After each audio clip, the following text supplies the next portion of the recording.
include task force officers from around the country, 14 months to 60 days, allowing men and women in law enforcement at speeds that have never been delivered before. With your continued support, this FBI stands ready to continue this great work, and I stand ready to take all questions from you. And categorically, Mr. Vice Chairman, when you say there's credible reporting, just because you say it's credible doesn't make it so. A historic level of crime reduction across the country. I'm proud to lead it. And if you want to cite media reporting to discredit the men and women of the FBI, go right ahead. The target's right here. The mission has never been more successful. Administrator Terrance Cole, Drug Enforcement Agency. Chairman Moran, Ranking Member Van Hollen, and members of the subcommittee, thank you for the opportunity to appear before you today. It's an honor to be here during National Police Week, when we recognize the men and women of law enforcement who have given their lives in the line of duty. I appreciate your continued support of the Drug Enforcement Administration and nearly 9,000 professionals who carry out the mission across the United States and around the world.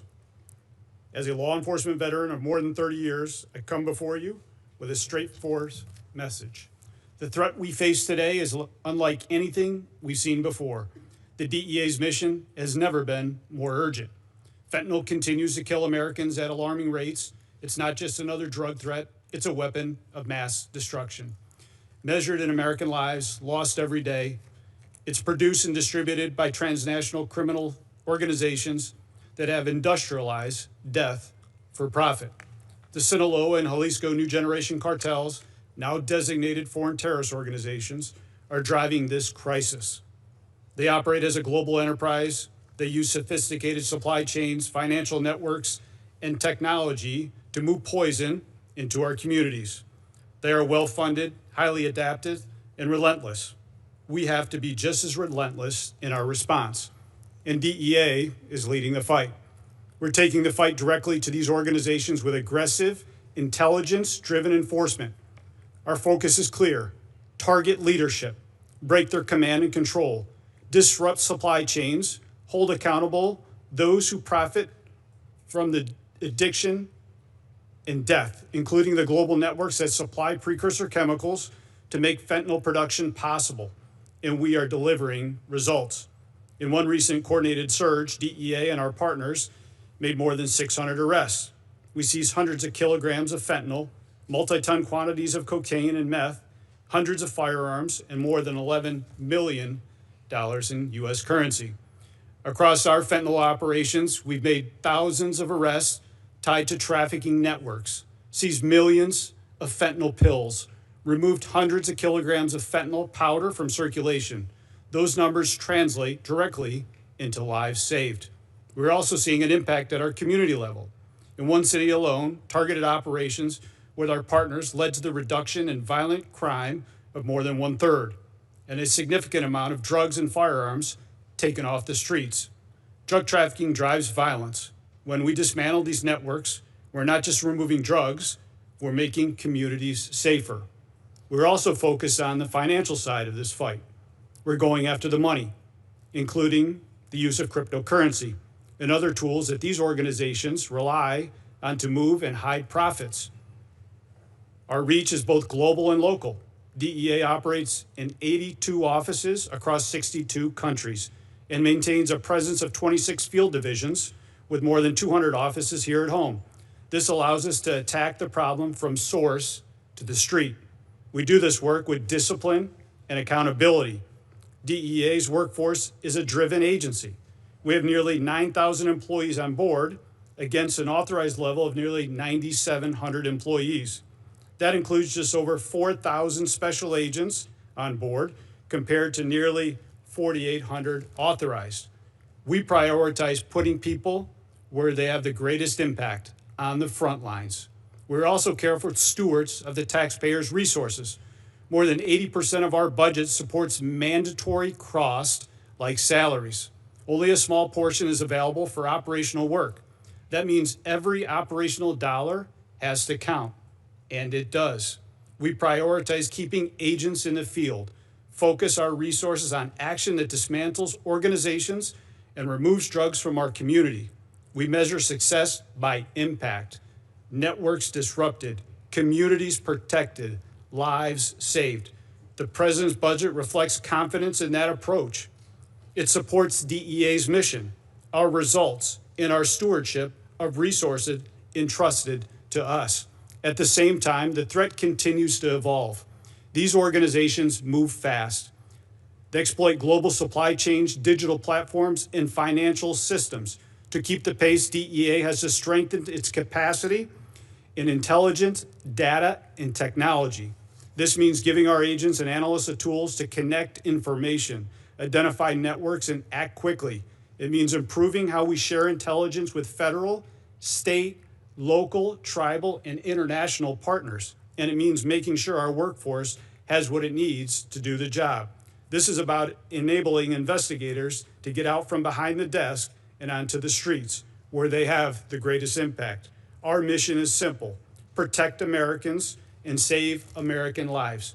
We do this by enforcing the law, dismantling organizations driving this crisis, and working with our partners across the country and around the world. The men and women of DEA understand what is at stake. They see it every day. They carry out this mission with professionalism and purpose.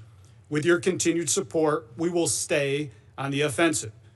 We will keep pressure on the cartels. We will continue to disrupt networks driving the fentanyl crisis. And we will continue to protect Americans with the resources you entrust to us. Thank you, and I look forward to your questions. Thank you, Administrator. Now, Director Serralta of the United States Marshals Service. Director. Thank you, Mr. Chairman, subcommittee members. Good afternoon, and thank you for the opportunity to testify on behalf of the United States Marshals Service fiscal year 2027 President's budget request. The United States Marshals Service occupies a uniquely central position in the federal justice system. While protecting the judiciary, we're also the enforcement arm of the federal courts, involved in virtually every federal law enforcement initiative. Further, we are the federal government's primary agency for fugitive investigations and have the broadest arrest authority among federal law enforcement agencies. The U.S. Marshals Service has been at the apex of federal judicial protection, investigation, and enforcement with vast mission responsibilities such as witness protection and prisoner management as well. The United States Marshals Service is unique from all other agencies and has no control over the workload for our primary mission: protecting, defending, and enforcing the American justice system. For example, we cannot control the number of threats to our protectees and the subsequent required protection details. Prisoners that enter our custody cannot be controlled. How many federal witnesses we protect, or how many judicial proceedings are held each year.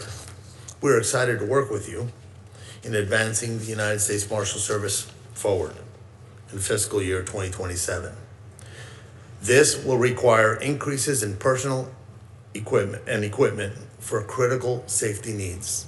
Our total budget request for nearly $5.2 billion includes, God bless you, $2.2 billion for salaries and expenses, $15 million for construction, and $3 billion for federal prisoner detention. Our workforce is one of the smallest in the federal law enforcement, at about 3,800 deputy U.S. Marshals. However, in fiscal year 2025, we arrested over 73,000 fugitives, conducted over 308,000 prisoner movements, housed over 55,000 prisoners, managed 37,000 assets worth $10.4 billion, provided security details for 18 protectees, in addition to securing the residences of the U.S. Supreme Court justices. Our continued success depends on our ability to provide the appropriate funding and personnel to support our missions. The fiscal year 2027 President's budget request maintains and advances funding for core activities. The U.S. Marshals Service requests program increases of $478 million for salaries and expenses appropriation to support the addition of 918 positions, of which 645 positions are for much needed Deputy United States Marshals. The budget request increases funding for judicial security and protective operations, establishes a protective equipment program, provides permanent resources for safe task forces, expands immigration enforcement, right-sizes fugitive task forces, and institutes a cyclical replacement of vehicles. One highlight of the U.S. Marshals Service budget request is one that is always at the forefront of my heart and this committee's concern, and that's the safety and security of our law enforcement officers. This morning, at the Marshals Service headquarters, we honored our fallen as part of our National Police Week ceremonies, recognizing officers who have lost their lives in the line of duty. We read the names of more than 300 of them. It is imperative that we provide the best equipment and training to aid in protecting our deputies while accomplishing our operational missions safely and successfully. I would like to discuss a matter of utmost importance: courthouse security and our construction appropriation. Unfortunately, the backlog of renovation projects to fix critical facility and security deficiency currently exceeds $484 million. Additional funding is necessary to maintain the infrastructure for the safety of the judicial officials, courtroom participants, the public, and our personnel. Lastly, the Marshal Service is required to house all detainees remanded to the custody of the Attorney General and must ensure sufficient resources are available for their housing and care. We have had some funding challenges in the last few years and appreciate the President's budget request of $3 billion. In closing, our continued success depends on our ability to provide the appropriate funding and personnel to support these vital functions. And so on behalf of the brave men and women of the United States Marshal Service, I thank you. Thank you. Now, Robert Cekada, the Director of the Alcohol, Tobacco, Firearms, and I appreciate your attendance. Thank you. Good afternoon, sir. Good afternoon, Chairman Moran, Ranking Member Van Hollen, and members of the subcommittee. Thank you for the opportunity to discuss the President's fiscal year 2027 budget request for the Bureau of Alcohol, Tobacco, Firearms, and Explosives. I am truly honored to be here. ATF is the only federal law enforcement agency whose primary mission is combating violent crime. We arrest violent criminals, disrupt firearms trafficking networks that arm gangs and cartels, investigate bombings and arsons, and deliver world-class forensic and intelligence services to state and local partners, all while protecting the Second Amendment rights of law-abiding Americans.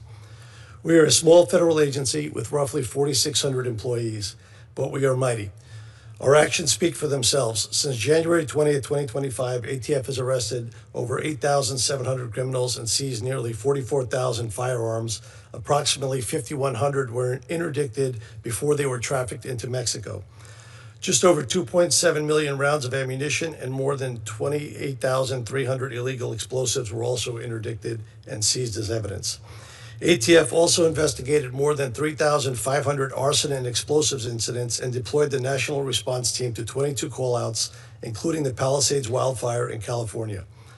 We completed more than 11,000 FFL inspections and processed nearly 856,000 firearm trace requests for our state and local partners. We've also been very busy making operational improvements to our e-forms processing times. Between January 1, 2026 and April 14, 2026, ATF received more than 1 million e-form applications and finalized nearly 924,000 of those applications. Today, we are on track to hit a new record. By the end of May, we will have processed as many e-form 1 and 4 applications in 2026 as we did in the entirety of 2023. We have done all of this while cutting e-forms 1 processing times from 47 days to 42 days, and cutting e-form 4 processing times from 230 days in 2023 to just 12 days today. The funds Congress has appropriated to date have allowed ATF to make a tangible difference in communities throughout the country every single day. ATF provides critical services to state and local law enforcement at no cost, including firearms tracing, ballistic intelligence, and forensic laboratory examinations involving firearms, arson, and explosives. These capabilities are central to identifying shooters, disrupting trafficking networks, and solving violent crime. ATF is grateful for this funding and has achieved a tremendous result, but without adequate investments by Congress, these results are not further sustainable. That is what makes the President's FY27 budget request for ATF so important. It totals $1.652 billion for salaries and expenses with 4,749 full-time equivalents. It is what ATF requires to sustain our mission. Notably, the administration's budget includes two program enhancements, $7.8 million for NIBIN and $25.8 million for combating gun violence. The NIBIN enhancement will enable ATF to replace aging ballistics imaging equipment and expand correlation services to additional sites. This would ensure timely investigative lead generation, allowing law enforcement to identify and apprehend violent offenders more effectively. The combating gun violence enhancement will enable ATF to add 86 positions, including 60 special agents, to support the expansion of firearms trafficking task forces along the southwest border and increase ATF's ability to identify, disrupt, and dismantle cross-border smuggling operations. If enacted, the administration's budget will enable ATF to sustain core capabilities, modernize critical infrastructure, and continue providing and expanding access to services for law enforcement partners, allowing us to continue focusing on our unique mission of combating violent crime. The Senate has been a staunch supporter of ATF's mission. I'm deeply grateful for that. I look forward to continuing to work together. I thank you all again. I look forward to your questions. Director Cekada, thank you very much. We'll now begin with a round of questions, and I'll begin with you, Administrator Cole. I just returned from a visit to China, where in conversations with Chinese leaders, we again push the issue of precursor chemicals and their import to Mexico and ultimately the drugs to the United States. I've also been to Mexico and met with the leadership there to encourage them to discourage China from continuing to import those precursors. What's the DEA? What are you doing as the administrator to engage those foreign partners in China as well as other places, India, for example, to break down this supply chain? Senator, thank you. And DEA is laser focused on targeting and disrupting the supply chain out of China as well as in India. We've held two bilaterals this year with Chinese officials, one at DEA headquarters and the other one at our Rocky Mountain Field Division. We continue to work on the ground in Beijing, China with NCB, the National Control Board in China, as well as MPS, the Ministry of Public Safety. We continue to stay engaged. We continue to target the Chinese organizations that are sending this precursor chemicals into Mexico for the manufacturing of fentanyl to come across our border. We will continue to stay on our front foot. We will continue to target. We will continue to work with U.S. Ambassador David Perdue on the ground in China, who's been a tremendous advocate on the ground, not only for all federal law enforcement, but for protecting American citizens in our country from this danger of the precursor chemicals that continue to flow into Mexico and into Colombia. Administrator, how do you evaluate the interest, the willingness of the Chinese officials and other foreign countries, their leadership in actually assisting in keeping the precursors out? And at the ground level, we're working extremely well. I think there are still barriers that are in place. I know the president's visit this week will be fruitful as we continue to stay on the offense when it comes to protecting Americans to this precursor chemicals that continue to flow into Mexico and China. The Mexican authorities have stepped up their game with bilateral cooperation. I think everybody at this table has seen an increase in the cooperation with Mexico, but we need more. We can only determine the effect when we start to see the decrease in Americans that are dying at the hands of this poison that is coming out of Mexico, but is being fueled by China and India. Thank you for your efforts, and I look forward to results. Director Serralta, you are the second U.S. Marshal I ever met in a visit to Florida when you were in the District of Florida, and I appreciate the hospitality you extended to me, 3 years ago or so, as I tried to learn about the Marshal Service in this capacity I hold on this committee. You mentioned infrastructure at courthouses. I've taken an interest over the years in the Commerce Justice Science Subcommittee working to provide additional resources for judiciary security. And that has included security operations, courthouse security, protective details, and threat response capabilities. We've also worked to provide legislation so that information can be removed from websites regarding members of the judiciary and their families. You mentioned another aspect of this in your testimony, and that's about infrastructure. I leaned back to my staff to ask if this subcommittee has jurisdiction over infrastructure at courthouses, which I didn't necessarily think we did, but we do because it comes out of your budget. So I wanted to give you the chance to highlight, for me at least, what's the current circumstances that our judges and court officials face in regard to threats? And if you want to re-highlight for us the things that we might do to be helpful to make their persons more secure. Thank you, Senator Moran. It was a pleasure to have you in Florida. I hope to do that again sometime. You did that never knowing that you were going to be the director of the U.S. Marshals. I did not Service, know I that. assume. Correct. So our judicial security protective operations is due to with the president's budget to have an increase of $34.6 million. And that's going to strengthen and expand the protective operations mission by adding more dedicated teams and allow the USMS to surge resources when threats necessitate enhanced judicial security. But you bring about the question about the construction backlog, which I mentioned in my opening. The construction backlog is $484 million, and that includes $30 million of it for prisoner elevators. So anytime we have to take a prisoner through a different elevator or up the steps, we risk the prisoner injuring himself or someone being injured by having the prisoner walking in unsecure locations. So it is a serious concern. It is something that I believe goes to the judicial security as a whole.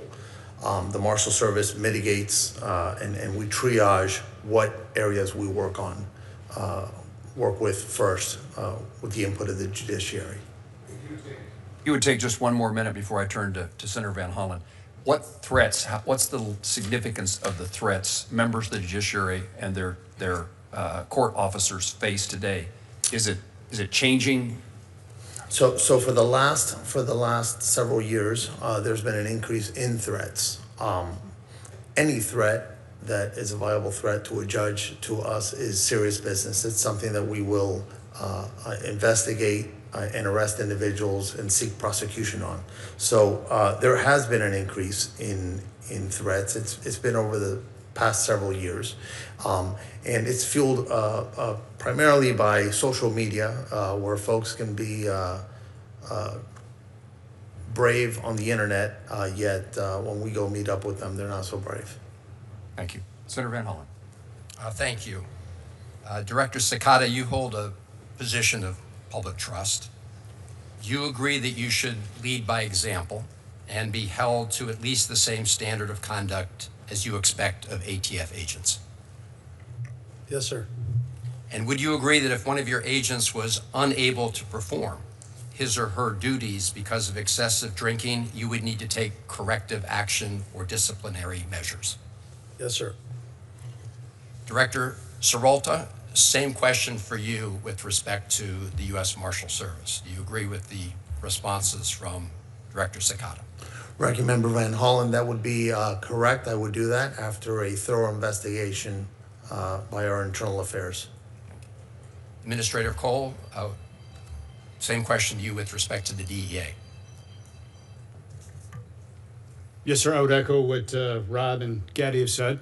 After a thorough review by our OPR, Office of Professional Responsibility, yes, sir. Director Patel, do you agree with these three gentlemen? As Yes, the sir. head of the FBI. So you agree, Director Patel, that if one of your agents was unable to perform his or her duties because of excessive drinking, you would need to take corrective or disciplinary action. You agree with that statement? We would implement the inspection review process, just like these other agencies have their own internal investigations, and complete that review. As I said in my opening remarks, I really don't care about your personal life so long as you are able to perform your public and official responsibilities, which are awesome responsibilities. Multiple reports, including reporting by The Atlantic, have alleged episodes of excessive drinking, unexplained absences, and behavior that concern current and former FBI and DOJ officials. You have publicly denied those allegations and filed a defamation lawsuit. So today, as you testify before Congress, is it your testimony that those allegations are categorically false? Unequivocally, categorically false. So there have been no occasions during your tenure when FBI personnel were unable to promptly reach you? Absolutely not. You can ask my entire workforce. They hear from me at every single hour of the day, as do these great gentlemen here, as do the men and women of the interagency and state and local law enforcement and the White House.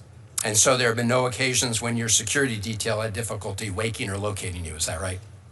Nope, it's a total farce. I don't even know where you get this stuff, but it doesn't make it credible because you say so. I'm not saying it, Director Patel.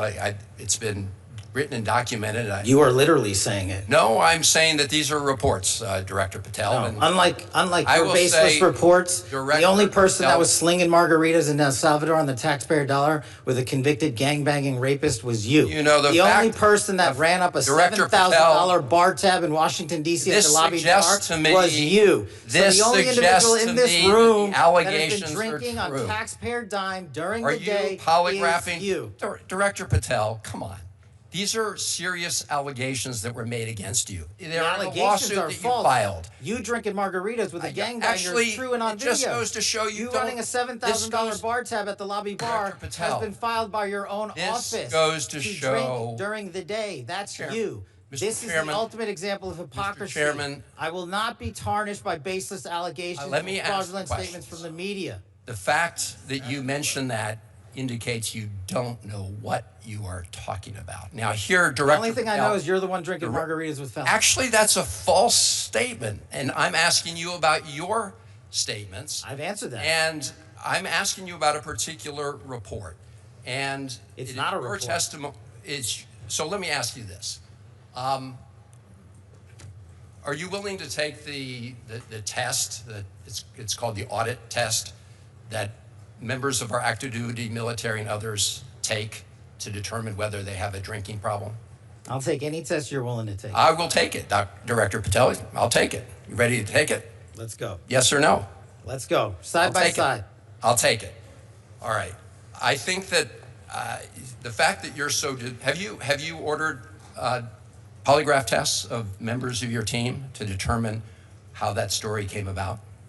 The FBI conducts polygraph tests all the time. No. Have you ordered polygraph tests for members of your team to determine who was the source of the stories that I'm asking you about? I don't order any polygraph tests. There's an internal inspection review process for any and all leaks, especially of baseless information at the FBI, that's been in place for the last 30 years. Those processes are followed by career intelligence and agents on the ground. So I'll take that as a yes, since you said that these were unauthorized disclosures. I have another round of questioning regarding your firing people who were important to gathering intelligence with respect to Iran, but I'll wait for my second round. Thank you, thing. Chairman. Senator Collins, we're pleased to have the chairwoman of the full committee with us. Thank you very much, Mr. Chairman. Director Patel, the proliferation of illegal marijuana grow houses connected to transnational criminal organizations originating in China is an ongoing problem in the state of Maine. A DHS memo in 2023 estimated that Maine had as many as 270 Chinese-backed illegal marijuana operations, producing up to an estimated $4.3 billion in illicit revenues. Since then, thousands of pounds of illegal marijuana have been seized, primarily because of the tireless work of our Maine sheriffs and local law enforcement in Maine. One other side effect of these illegal grow operations is they usually destroy the houses in which they're located, which exacerbates the housing shortage in my state. Last year, you testified that the FBI would be sending more resources to the field, specifically to Maine, to combat these dangerous operations. I speak with Maine sheriffs frequently about this problem, and they have reported some improvement in federal interest and participation. For example, federal support has been critical to track money laundering, which is often linked to these operations, and in providing interpreter services to question individuals who are arrested, who often appear to have been trafficked and forced to work and live at these sites under hazardous conditions and don't speak English. Bring me up to date on how the FBI is working to address these dangerous grow houses that are operating not just in Maine, although we're a particular target, but Oklahoma, California, and other states as well. It's essential that we have support from FBI, from DEA, from Treasury. This has to be an all-of-government effort to close these operations down. Senator, I couldn't agree with you more. And what we did since you and I we've spoken in between you last year in this hearing, but the HSTFs that we stood up, the Homeland Security Task Forces that we stood up in 59 locations across the country, co-led by DHS and FBI, have specifically targeted the marijuana grow house operations, especially tied to the Chinese. There's two problems there. The Chinese nationals that are doing most of the criminal activity related to the grow houses have either severed ties or covered their tracks very well, and has led us to be unable to determine their direct connectivity. I'm not saying it doesn't exist, back to mainland China. That's kind of their MO on how they do, whether it's grow houses or any other criminal activity. So what we're doing with the HSTFs is reverse engineering those programs, taking down the grow houses, whether they're in Maine or Oklahoma, and tracing their banking records and their financial statements to see what we can do with the sanctions program overseas and shut down the financiers of these operations. Do we know where the money is going to? Some law enforcement officers in Maine believe it's tied to the fentanyl trade. Yes, ma'am. I believe, as these gentlemen will tell you, the money always goes back into the drug trafficking trade, into the drug traffickers' pockets. And so we're not seeing, I'm not saying it doesn't happen, what we're not seeing yet is the money directly being shipped back over to mainland China and the CCP from these grow house operations. I would encourage you to even increase your efforts even more, because this remains a huge problem in Maine, despite the valiant efforts of our sheriffs and local law enforcement. Administrator Cole, could you provide an update on DEA's efforts in this area?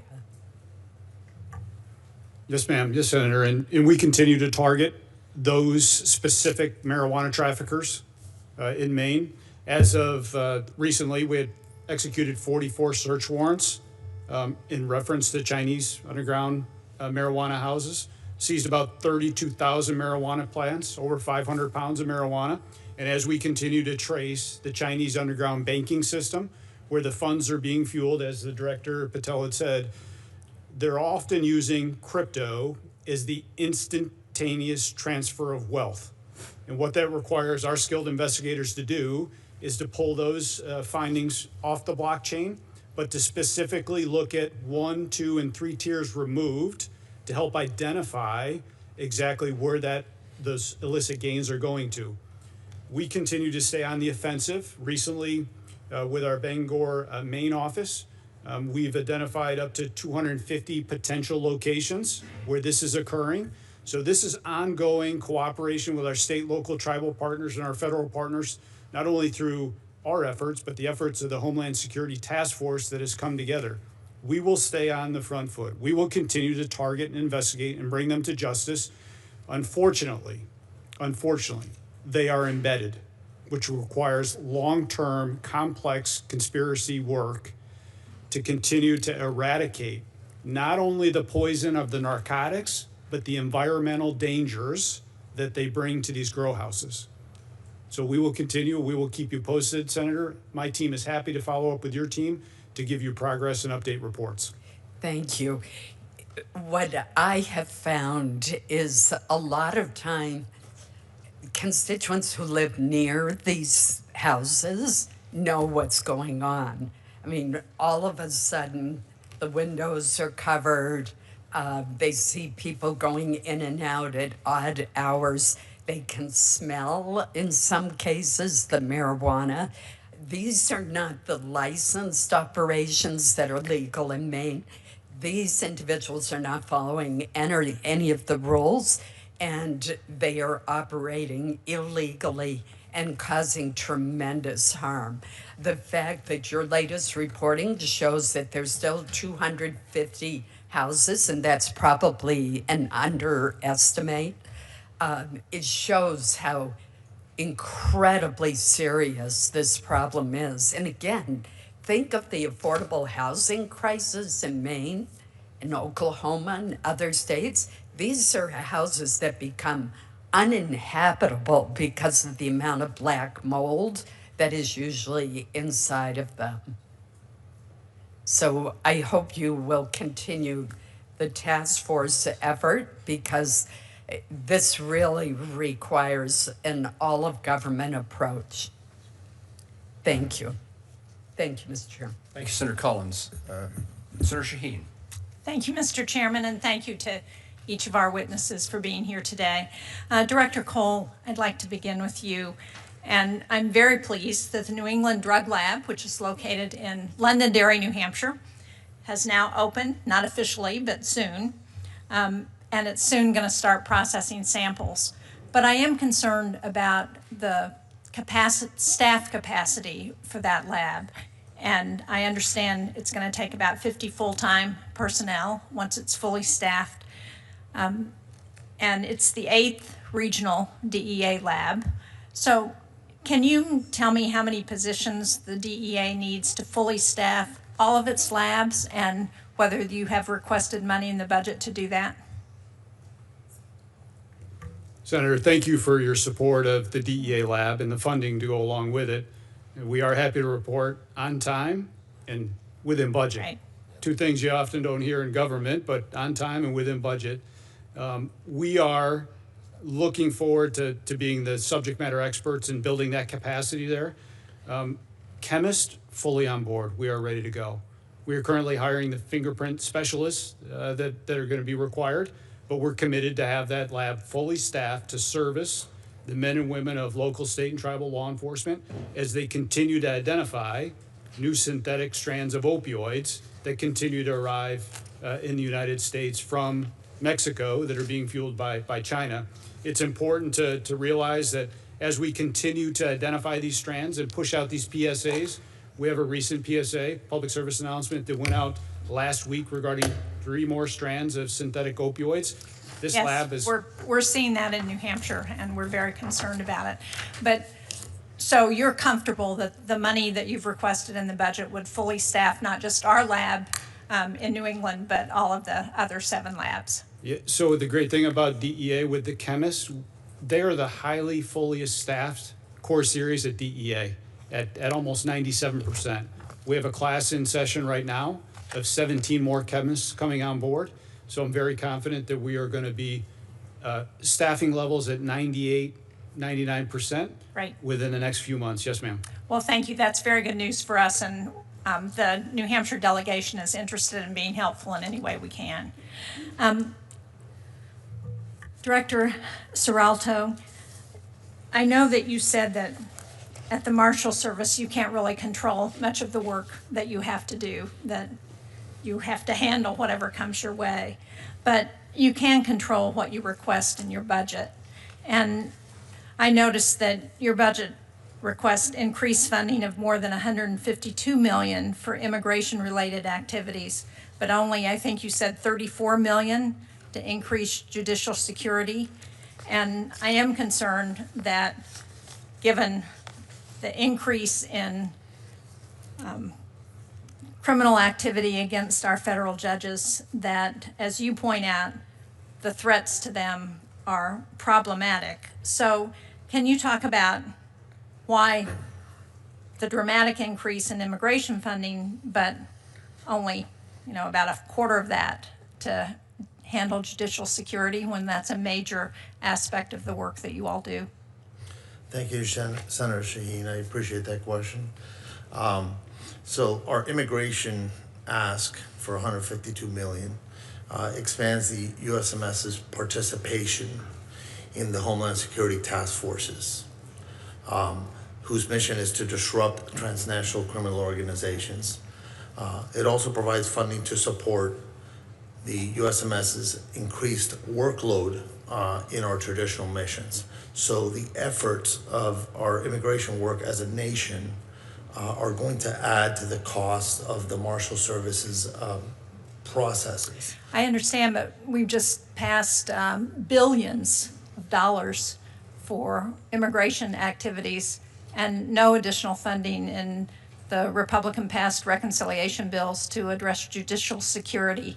And given, as you point out, the threats to judges across this country, don't you think it might be better to rely on the billions that are in those bills to address immigration and refocus those dollars for the Marshal Service on judicial security and courthouse security? Well, Senator, I can tell you the Marshal Service could use the money for the security situations with our backlog in construction. That is a big number. That's $484 million. Right, I understand that. So who made the determination that you were going to increase immigration funding by such a large amount? Well, in staffing the HSTFs, the president has given us money to be able to staff those HSTFs. So it is so that we don't take away from judicial security. That's why that number's higher. Our judicial security protective operations has gotten a $34 million, or the budget proposed a $34 million addition. No, I understand, but the $152 million I understood was also an addition. My time is out. Thank you, Mr. Chairman. Thank you, Senator. Senator Graham. Thank you. Mr. Cole, what would you say to anybody who wanted to abolish the DEA?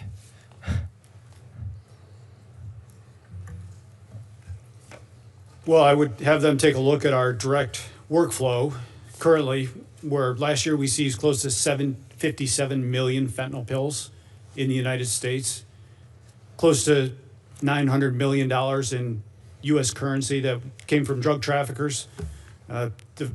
The foreign footprint that we currently have, you would have cartel members celebrating all over the world, designated terrorists celebrating all over the world that the DEA was gone. That's a good answer. So terrorists and drug cartels would be celebrating. So I just want to say to the men and women of the DEA, thank you. I think you make our lives eminently safer. You're doing things that most of us wouldn't want to do in the shadows. So I just wanted to get on the record my view that you perform a very important function. Director Patel, when you look at the threat streams against our country, are they going up or down? The threat streams over the last year in general have gone up over the last few years, which is why you've seen the resulting amount of violent criminal arrests. If we're arresting 44,000 people, which is twice as many as the year before, that's because there's a lot of violent criminals running around America. But the good news is that the FBI, along with these men and their agencies, are doing the work and arresting people at record levels: gangbangers, narcotics traffickers, sex traffickers, terrorists, and those that pose the greatest threat to our national security. During the Biden years, they say 11 to 15 million illegal immigrants came into the country. Are you familiar with that reporting? Yes, sir. So what are we supposed to do? Just ignore it? Well, you don't want to ignore it, do you? not at the FBI, no, sir. Good. I mean, if you had 11 to 15 million people coming in illegally, you'd want to push back. Do you agree with that? Absolutely. We have pushed back. Actually, we've reduced violent crime in every one of our 50 states by an average of 10 points. Yeah, so you got to plus up the resources to deal with what happened, what I would consider a virtual invasion of our country by illegal immigrants. And to all of you on the front lines, thank you. I mean, the idea that we wouldn't want to do that astounds me. I mean, we got to get, control over our country again. Director Patel, when it comes to systems, Do you think the country would be well served to have a law like I'm proposing called Logan's Law that would require states to report to the Attorney General of the United States the results of all cases involving violent crime where you could get 6 months or more, to include the charge and the plea bargain so we'd know better about soft on crime prosecutors and judges? That bill is critical to providing the information that we at the FBI house at our Criminal Justice Information Center, Siege's property in West Virginia. We are only as good as the data we're given. We don't go out and proactively and legally obtain that data from our partner enforcement agencies across the country. So you would support Logan's Law requiring Absolutely. that to be done? We need it. Yeah, I think so too. And the man who in Cambridge, Massachusetts, who shot at a bunch of drivers, he had a long criminal record. Are you familiar with that? Yes, sir. As a matter of fact, while he was on probation, he shot at police officers and not much happened to you. You're familiar with that? Yes, sir.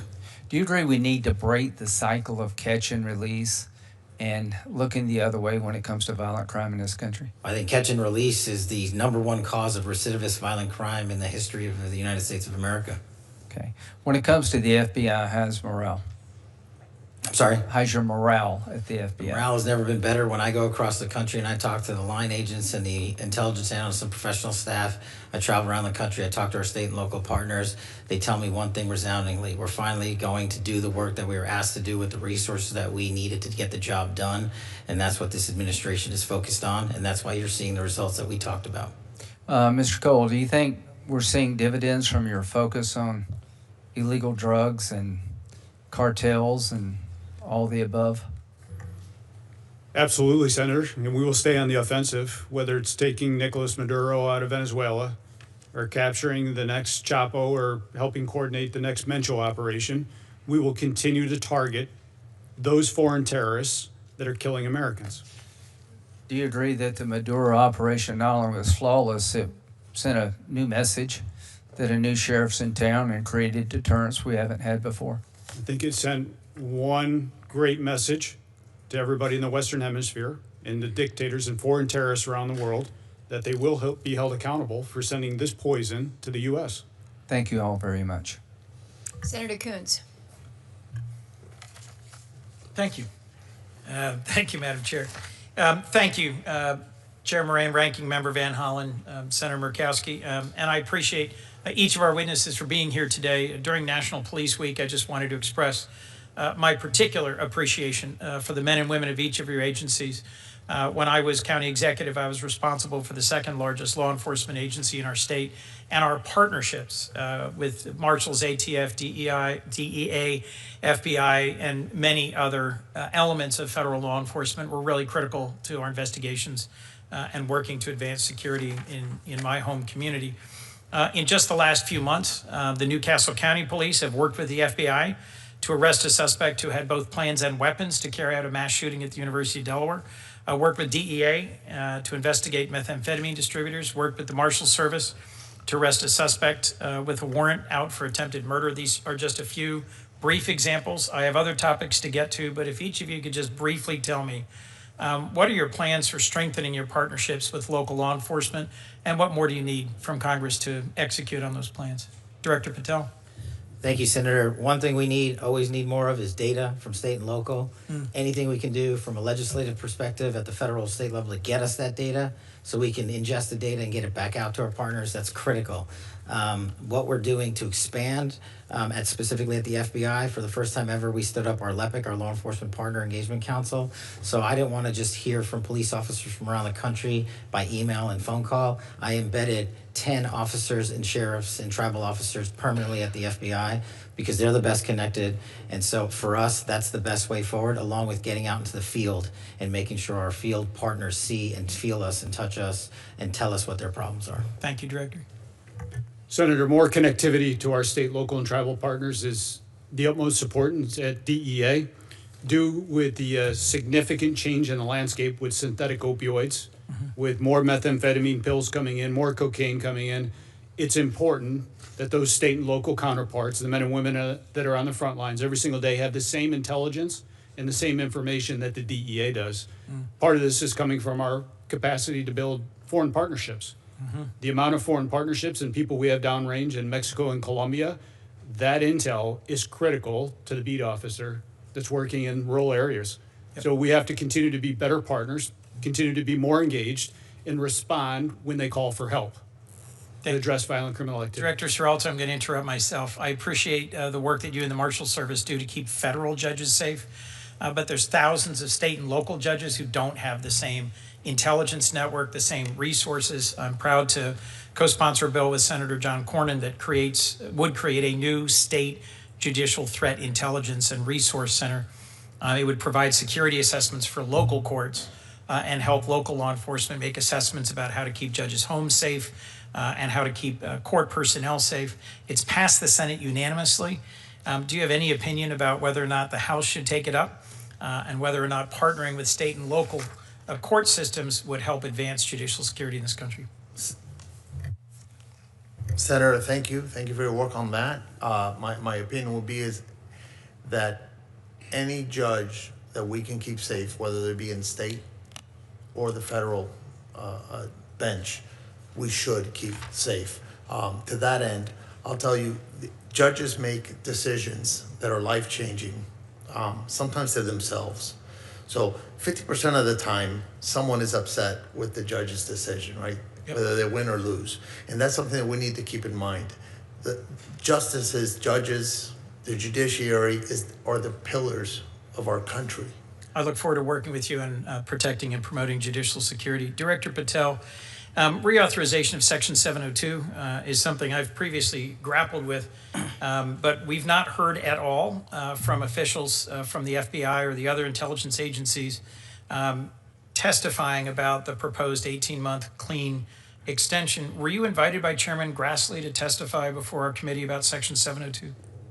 What I recall, senators, that I've been, we in the FBI team have been providing briefings pursuant to the chairman's request. So we've done at least a dozen in the Senate and at least half a dozen or more in the House, including myself and Director Ratcliffe personally.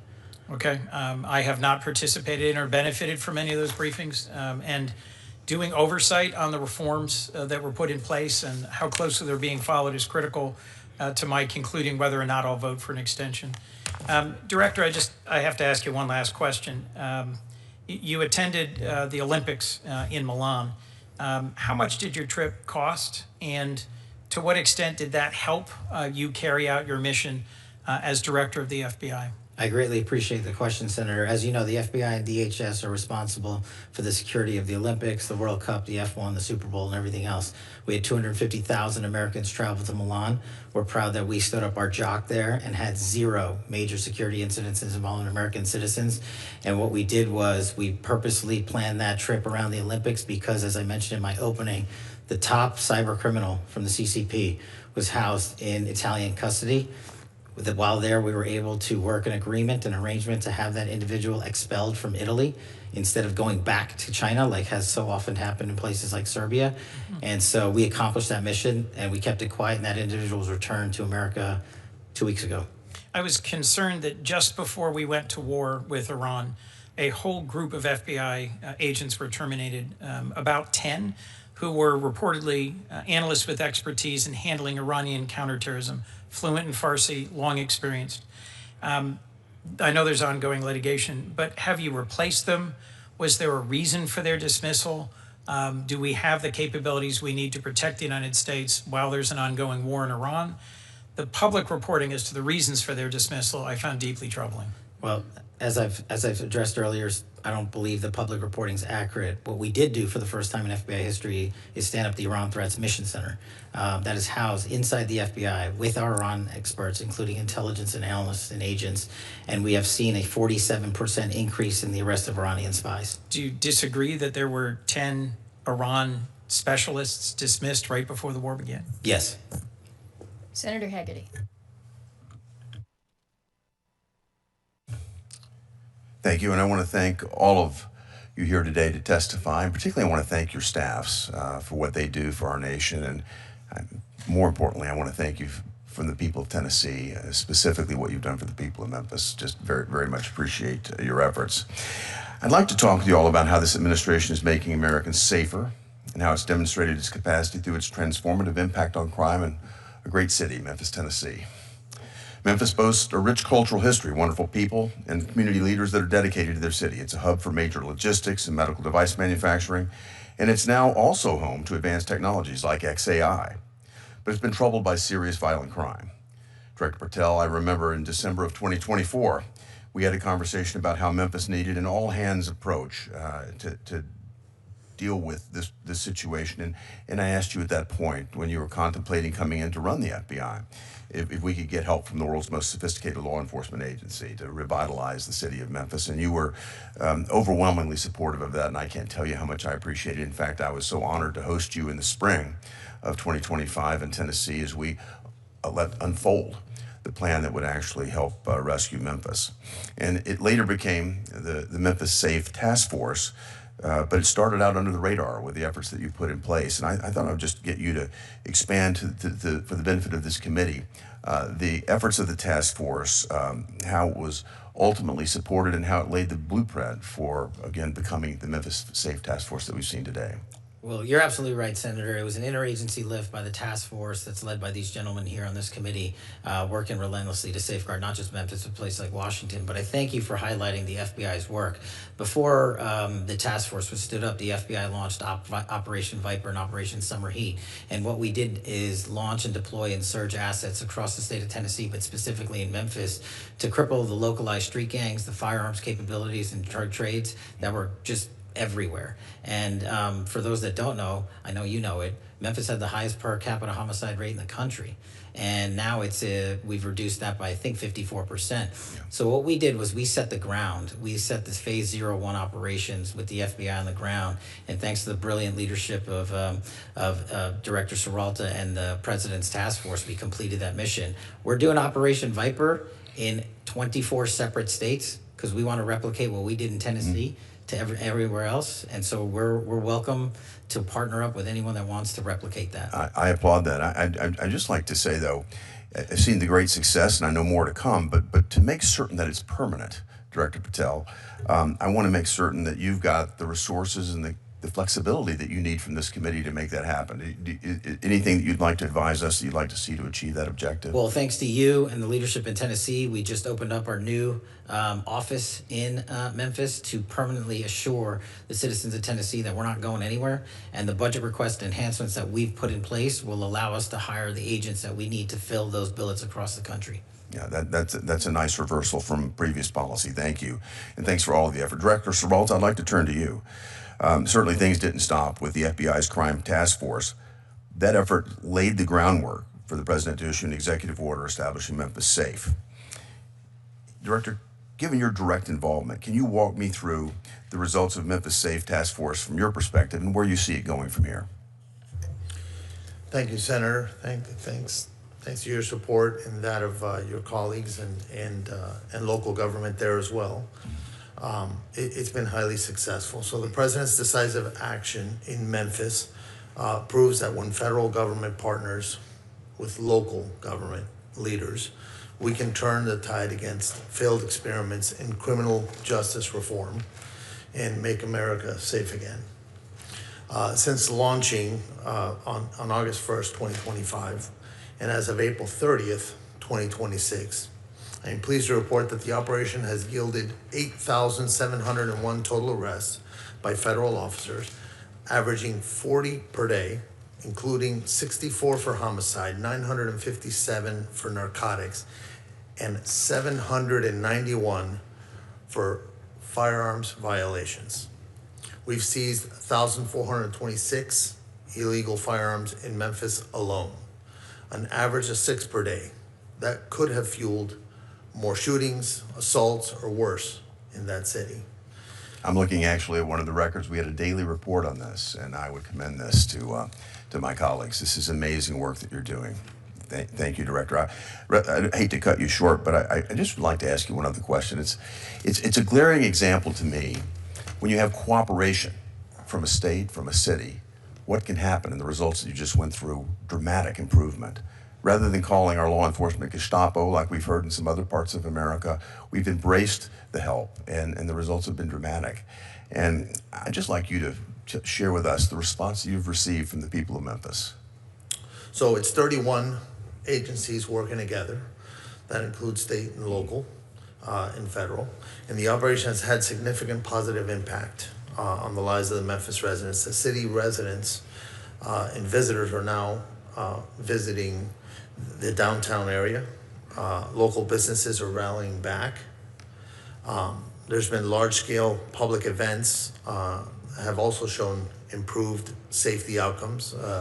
That was demonstrated in December with the St. Jude Marathon, which hosted about 22,000 runners, and not a single burglary was reported that day. And that's different and compared to other years.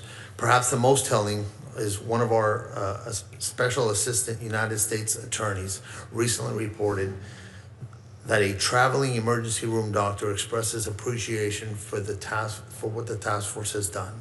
He said that in recent years past, he would have approximately 3 to 5 gunshot wound victims per shift. And now he sees an average of 1 gunshot victim every 3 or 4 shifts. It's dramatic. We've made an amazing impact, and the fiscal year 2027 President's budget request includes a vital program increase for us, $76 million for 200 positions. This is to have that staying power that you were talking about earlier with Director Patel. Thank you, Director Serralta. I just want to say again, I want to thank all of the employees of the 31 agencies that have made Memphis safe again. It's an example that I hope my colleagues here on the committee will look to and say this is a true example of where cooperation can make a difference here in America, and you have transformed a city for us. Senator Murray. Thank you very much. Manners. Thank you for joining us, Vice Chairwoman. No worries. And I appreciate your presence. Thank you very much, Mr. Chairman. Director Patel, I want to start by recognizing important work by the FBI to crack down on fraud. In one case, the FBI helped bring justice multiple former business owners who orchestrated a $205 million Medicare fraud scheme on the American people. And those business owners filed nearly 1 million false claims for services that they never provided to any patients, literally stealing from American taxpayers and preying on vulnerable people who were suffering from Alzheimer's and dementia and substance abuse. But thanks to the FBI, those crooks were held accountable. So I just wanted to ask you today if you would pass along my gratitude to those FBI agents for their tireless work bringing those criminals to justice. I will, ma'am. The fraud work is often overlooked, and I greatly appreciate that. And very important. But I do have to say, unfortunately, President Trump, the guy who says he's going after fraud, granted this man, Lawrence Duran, clemency last June. He was set free and let off the hook for the $87 million he owed in restitution.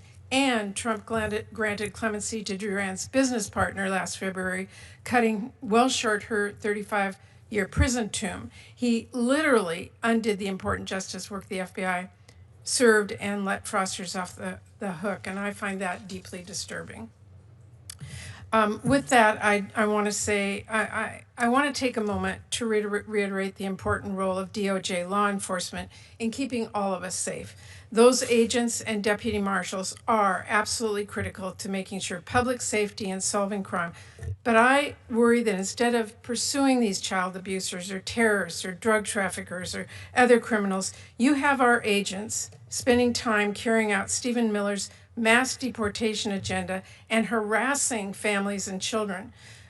I want to ask you, Director Patel, how many FBI agents have been reassigned to work on immigration enforcement? No one at the FBI has been reassigned to work solely on immigration, ma'am. Well, I would differ with you because according to the Cato Institute, more than 2,000 FBI agents were reassigned to work on immigration enforcement in 2025. By the way, it's not just the FBI. More than 2,000 agents from the DEA, more than 600 from the Marshals Service, and more than 1,000 ATF agents are spending their time on immigration enforcement. That has really pulled critical, highly trained assets off of work to keep our communities safe from drugs and guns and other threats, and I find that deeply disturbing. Now, Director Patel, I want to ask you about a number of extremely troubling stories recently about your leadership and temperament and what's happened to the FBI with you at the top. And in response to all the concerns about your leadership, instead of righting the ship, you've taken to polygraphing your employees to scare them and attempt to rat out leakers. There are reports that you're using FBI resources to investigate journalists for reporting what's going on, and that is absolutely not what this committee intended when we funded the Bureau. So can you commit to this committee today that no agent hours have been pulled from other work like counterterrorism or violent crime investigations to work on matters related to negative press about you or your personal lawsuit? Senator, I greatly appreciate the question, and I can tell you unequivocally, this FBI is targeting and investigating no journalists. This FBI is targeting no journalists. The Obama and Biden administrations targeted dozens of journalists, sent out 1,200 interviews. I didn't ask you about the Biden administration. I asked if you can commit to this committee that no agent hours have been pulled from other work. We have not done so. Okay, well, there are reports that are using FBI resources to investigate journalists. You are saying to this committee today that that is not true. That's correct, ma'am. Okay, well, let me just say, Director Patel, we need a serious budget, but we also need serious leadership. And I will say this, there is one clear priority in Trump's overall budget, and it isn't law and order, it is war. Because while Trump is proposing cuts to programs that really do keep people safe, he wants to increase war spending by $500 billion.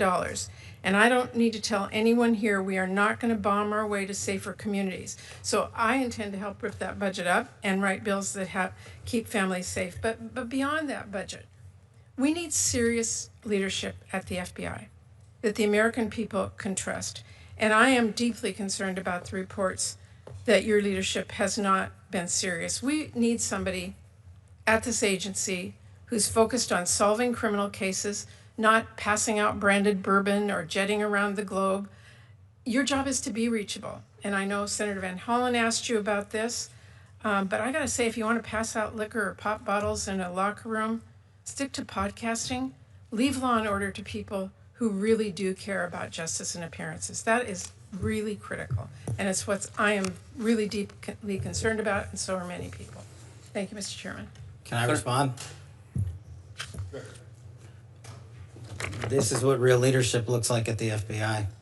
Every one of you was given it. This is what's happened under my tenure at the FBI and the Trump administration. 20-point drop in the homicide rate, 45,000 violent offenders arrested last year, twice as many as 2024, 2,450 criminal gangs disrupted, that's a 322% increase from 2024, 6,900 child victims have been located since I've been in the seat, that's a 144% increase, 2,900 child predators and human traffickers arrested, that's a 70% increase, and we've arrested 8 of the top 10 most wanted fugitives in the world in 14 months, that's twice as many in the 4 years combined. That is what the men and women of the FBI are doing, well-resourced. Everyone should take a look at this. If people want to continue the baseless, fraudulent, false personal attacks at me, that's great. Keep the target on me, as I've always said, but the mission has never been better. Mr. Chairman, if I could just respond to Senator Murray.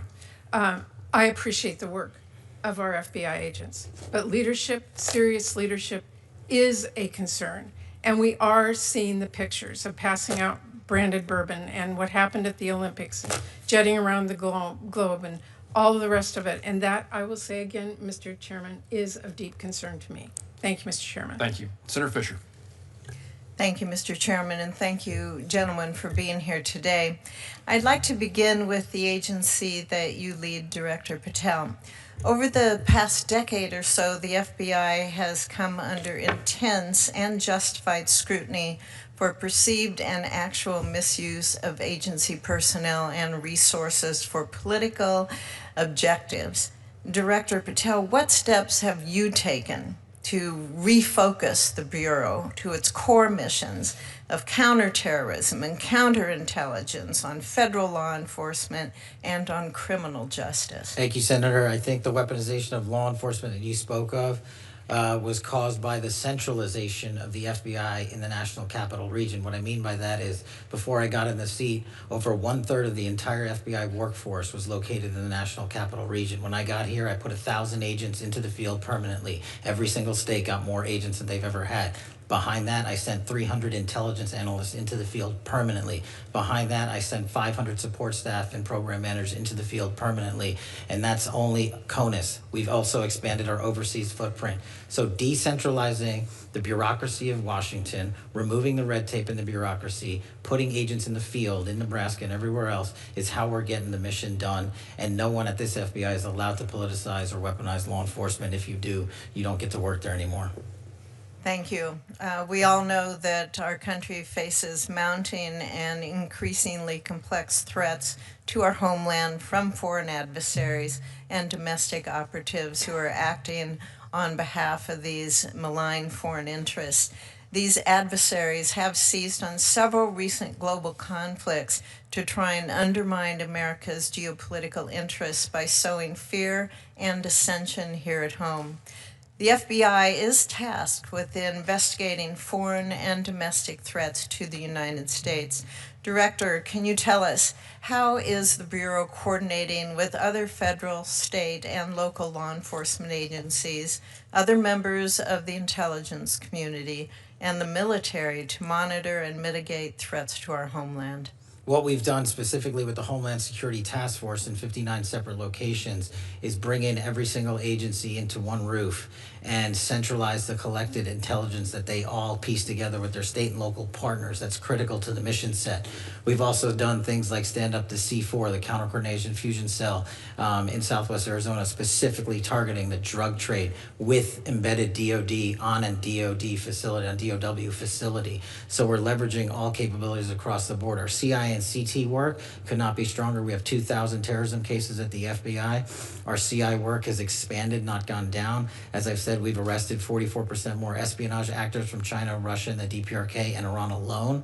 And we're doing that because the interagency, including the intel community, is finally providing us with ways to turn information and intel into evidence that we can use in a court of law. Thank you, Director, and please thank the members of the FBI Yes, for me as well. Administrator Cole, from the Chinese precursor chemicals to the cartel-facilitated cross-border smuggling efforts, the global supply chain undergirding that illicit drug trade has posed a serious challenge for federal law enforcement. And the DEA and other federal agencies have made outstanding progress in exposing and disrupting various aspects of this often opaque and disturbingly well-resourced network. Administrator, I was on a codel with the chairman of this subcommittee in China, and the precursors to fentanyl is something that we brought up to various officials in the Chinese government. Have you seen a change in the illicit drug trade in recent years, and especially with your time at the agencies? What are we seeing on the ground? At the ground level, the teams are working extremely well, not only in China under the ambassador's leadership, but as we continue to target the Mexican cartels, Sinaloa and CG&G, that receive the precursor chemicals. We need to make sure that we keep an eye on the northern border as well. We see more precursors coming into the port of Vancouver, coming into Canada, and the Canadians, with the Mexican cartels in country, have started producing and manufacturing fentanyl in Canada. In the last 2 months, there's been significant seizures of fentanyl in Canada. Do they cross our country to get there? They How do arrive they at the arrive in there? port of Vancouver. Okay. And then they transition through Canada to the different source locations for manufacturing production, and then it comes across our northern border. It's something that everybody at this table is worried about. We continue to keep the pressure on China, on India, continue to target the leadership in the cartels, but very conscious of what's going on the northern border as well. Thank you, and thank you all for the work that you do. Thank you, Mr. Chairman. Senator Reed. Thank you very much, Mr. Chairman. Director Cekada, you've been neglected. I can't let that go. First of all, let me thank you for your, I calculate, 20 years of service in the ATF. And prior to that, as a police officer in New York and Plainville, Florida? In Plantation, Florida. Plantation, close enough. Yep. But I want to focus on those devices which transform a semi-automatic rifle into an automatic rifle. For many years, the federal government took the position that forced reset triggers were, in fact, illegal. And yet there was a case in which, in 2025, the DOJ reversed itself, and they essentially, by their reversal, allowed these forced reset triggers to become legal. And all you have to do is buy one, find one, go to YouTube, look at the YouTube. Takes about 2 minutes to put it in the weapon, and now you're firing at about 30 rounds in 4 seconds, which my experience, and I did professionally carry an M16, is that's an automatic weapon. What are we going to do to prevent these type of devices from getting out and raising the threat to the public? Good afternoon, Senator. Thank you for your question. I think just to stay focused on the topic of machine gun conversion devices, they come in all shapes and forms. Some referred to as switches, as they are sometimes put into semi-automatic pistols to convert from semi-automatic to full automatic, drop-in auto sears for rifles. And ATF has been dealing with an issue related to this for many, many years. The technology has made this proliferate much easier because many of these are either 3D printed now or manufactured in China and shipped to the United States by the container load in some cases. As it relates to the force reset trigger, I'd like to answer that question. That particular type of device was litigated and settled with the Department of Justice not too long ago. I won't be able to comment too much on that specific settlement with the Department of Justice, but it relates to the force reset trigger itself. There are many other types of devices that convert firearms to shoot from semi-automatic to full auto. What we are doing with our partners, state and local partners, our federal partners, and our agents, the devices that have already been determined to be drop-in auto sears, other conversion devices, they remain the same. This settlement relates specifically to the force reset trigger made by Rare Breed. Yes. And I think there's a misconception that this applies to all types of trigger packs that are out there that increase the rate of fire that do not operate in the same way that the force reset trigger made by Rare Breed does. So it's a very technical, nuanced matter, and our folks at ATF are asking our partners to initiate with us so we can actually examine these devices to see if they are under that settlement or if they actually fall into the other category. The Washington Post reported that the ATF's chief counsel, Rob Leader, objected to the settlement and reportedly thought that, quote, the devices are dangerous and the classification as machine guns should stand. Did you or your predecessor object to the finding? And is Mr. Leader's objection sound? He's an expert in the law of machine guns.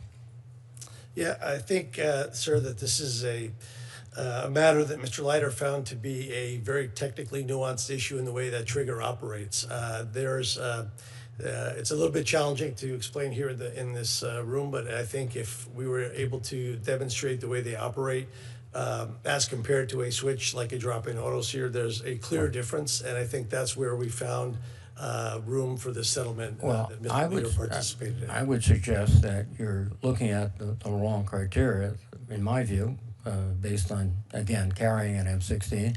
It's the rate of fire. It's not the construction of the sear or it's a trigger effect. And when you have a rate of fire of 30 rounds in 4 seconds, that's an automatic weapon. And I think that's the way you should characterize your weapons. If you need congressional support, please call me. If I may, sir, I think I understand where you're coming from, and the rate of fire, unfortunately, is not what the statute defines the machine gun by. So. Well, we should change the statute. So, thank you very much. Senator Britt. Mr. Chairman, thank you so much. I want to thank all of our witnesses for being here today. Director Patel, I'd like to start with you. I want to just highlight some of the great work that the FBI has done in Alabama. So over the last year, we have seen the Bureau oversee the arrest of 1,187 criminals. We have seen you seize 31 kilograms of cocaine and over 3 grams of fentanyl. If you look over just the last 4 months alone, you have arrested 152 criminals, 15 of which have crimes related to human trafficking or crimes against children. And that includes a 2-week operation, Operation Southern Star in Montgomery, Alabama, which was an interagency operation where I believe you had 63 arrests, 52 guns, recovered, and 40 drug seizures. As a resident of Montgomery and as someone who is raising her children there, I want to say thank you. On behalf of me, on behalf of all the moms and dads that are raising their family there, and on behalf of our community, we say thank you. And I know that this is not just Alabama where you're doing this across the country. It is why the FBI has overseen the largest dip in recorded murders in history. I just want to say thank you. And I think it is also why you have asked for a significant increase when it comes to actually returning to your mission of putting criminals behind bars. I completely support that request and just want you to kind of expand what that would do. Can you talk about how that increase would help you continue the good work that you're doing in Alabama, going after criminals, violent criminals, cartels, and others? And of course, across the country as well. Thank you, Senator. I will pass on your kind words to the workforce for sure. They're greatly appreciated. We're doing 2 things, as I discussed earlier. Decentralizing Washington, D.C. and putting human capital in the field. And in order to keep backfilling that human capital, we need more. So we need to take on the outdated onboarding pipeline program at Quantico. We've seen the BFTC, our Quantico graduation classes, increase since I've been in the spot, because it used to take over 14 months to get in, and we've shrunk that by over 4 months. We haven't lowered the standards. We just eliminated the wait time after a paperwork application was put in. But what we also need to do is work with our state and local folks in the field and provide them with the advanced training capabilities they need, specifically, for instance, the drone program capability. We launched the first ever of its kind for state and locals ever in the history of the U.S., a counter-UAS program down at the Redstone Arsenal in Huntsville, Alabama. We've graduated 65 state cops from that program. The wait list is long. Every single agency across the country wants their police officers there because they want them there for the World Cup, they want them there for sporting events, they want them there for counter-narcotics. So the enhancements we've requested specifically relate to Redstone Arsenal, our advanced training capabilities, including our cyber center, our TDAC school, and we're the only ones in the world that have a ballistic research facility that's housed at Redstone Arsenal. That's how we train the next generation of law enforcement officials, and we need more seats, more humans in the seats that we have. Wonderful. Well, I hope that we will continue to support that. I know the work that you're doing there is cutting edge, and it is also preparing us for what's to come. So thank you, and thank the men and women who work alongside you for making all of this happen. Director Cekada, I know that we discussed at your confirmation hearing the great work the ATF is doing to combat the flow of illicit Chinese vapes into our nation. And I also know Directors Serralta that the Marshals service was involved in some of the recent seizures that we saw as well. These unsafe products target kids in many instances, and I think we have got to put a stop to this. Can you discuss how you think that your budget request for these agencies is going to allow you to enhance your efforts in these space and get these off of our streets? Good afternoon, Senator. Thank you for your question. As you mentioned, Director Serralta, myself, Director Cole, Administrator Cole, and our partners at the FDA are working hand in hand to identify these wholesalers and retailers that are dealing in these illicit vapes. We are, I can speak for ATF, we are very short-staffed as far as our agents go, and our agents are primarily focused on the violent crime efforts that we're making around the country. Although we are greatly appreciative of the President's proposed budget for 2027. That budget maintains current services. It doesn't allow for expansion into other areas. So we would love to have more agents to focus on this effort in particular, but it's very challenging for us to do so with the budget that we have. Absolutely, and I am out of time. I just want to associate myself with the chairman's comments with regards to the Marshal Services and the protection that we provide our judges, from our justices to our circuit court to our DJs. We need to make sure that you have the resources you need to keep them safe. Thank you. Thank you, Senator. Senator Britt, thank you. Senator Peters? Thank you, Mr. Chairman, and to our witnesses here today, thank you. Thank you to each of you for the work that you do every day, especially during National Police Week, as we all gather here. So again, thank you. Director Patel, we are now more than 2 months into a war with Iran, a leading sponsor of terrorism, and we have already seen at least 3 terrorist attacks related to that war, including one at Temple, Israel in West Bloomfield, Michigan, where a Hezbollah-inspired attacker rammed a vehicle into a synagogue holding approximately 100 young children. And yet the FBI has not yet put out an intelligence bulletin about the threats to the homeland resulting from this war. Something that is, as I think you know, usually standard action in coordination with the National Counterterrorism Center and DHS, and is absolutely essential to ensuring that state, local, tribal, and territorial private sector partners are prepared for these threats that we are seeing and actual actions that we're seeing. So my question for you, Director Patel, just to confirm, has the FBI, in coordination with NCTC and DHS, issued a joint Homeland Threat Intelligence Bulletin to state, local, tribal, territorial, and private sector partners on the threats from Iran and its proxies as a result of this war? I know we have pushed out numerous PSAs, and I believe through the ODNI we have spoken collectively on the matter, but on the synagogue attack, the FBI directly coordinated with the synagogue 3 weeks before and provided training, which the synagogue themselves stated helped prevent the loss of No, I agree with that. Certainly, I have a question later, but that was a good thing, absolutely. But is there a coordinated bulletin going out to all the entities that I mentioned? We have not found that bulletin. We have not seen that. That has been prior practice for the FBI. I'm wondering why this is different this time. That's my question. So what I'm saying is the FBI sent out PSAs to all our state and local partners, and I'll check with ODNI, but we should have sent out a coordinated, collected message out on that front. Well, if you could forward that to me, because we have not seen that. So I'd appreciate that if that's the case. If you could forward that to our office, I would appreciate it. Senator Peters, is a PSA the same thing that Senator Peters is asking about? Yes. Okay. Thanks. We'll see. I'm, as ranking member of Homeland Security and Government Affairs, Chairman Paul and I, working in a bipartisan way, Chairman Paul, have requested a committee briefing about these threats, about the threats related to what's happening as a result of the war in Iran. About a month and a half ago, we're still waiting to get that briefing from the FBI, and we're the Committee on Homeland Security in the U.S. Senate. Can I get a commitment from you that we will get that briefing as soon as possible? Absolutely. Good, thank you. Director Patel, for decades, the FBI, in partnership with the Cybersecurity and Infrastructure Security Agency, has played an absolutely critical role in helping both state and local election officials defend against threats to our election. The FBI briefed election officials on both physical as well as cyber threats. It's helped political parties and campaigns secure their communication systems. That has investigated foreign influence operations, and it's investigated threats against our election workers. And the work was bipartisan, it was technical, and it was trusted over those years. However, today when we look at what the FBI is doing, it seems to be somewhat different. In January, the FBI seized more than 650 boxes of 2020 election materials from Fulton County, Georgia.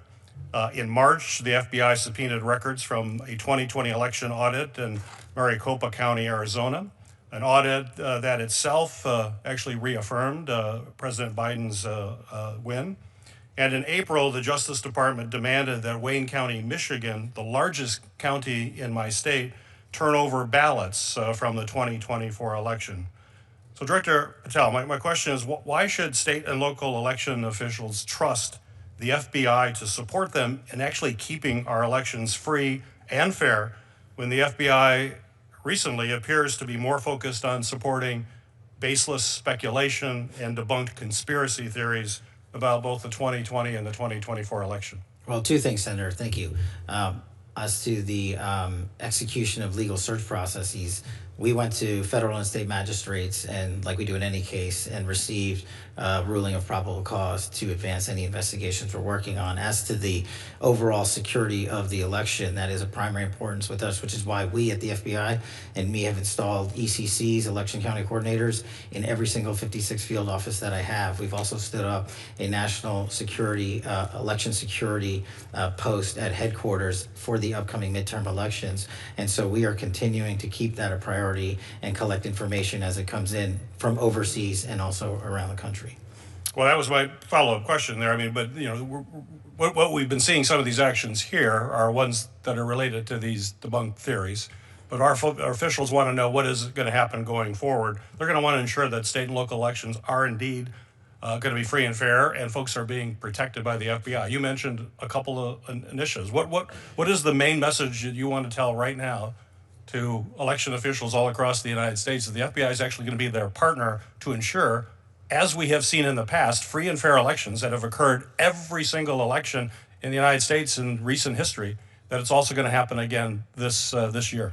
That's why we've prioritized and stood up these ECCs. That's why we've prioritized and stood up these national coordination centers. And that's why we're hand in glove embedded with CISA and DHS to ensure the integrity of this upcoming election. We have prioritized that. We have flexed more resources to that, including the personnel I've shifted out to the field. So they're not just at headquarters, are working on election security and election integrity around the country.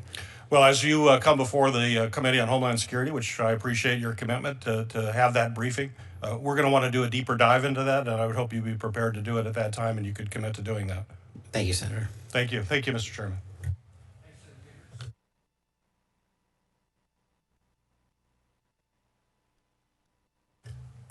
Thank you, Mr. Chairman. Thank you, directors, all of you, for your good work. I'm sure you have figured out by now that you're not going to be able to make some people in Washington, D.C. happy. I regret that.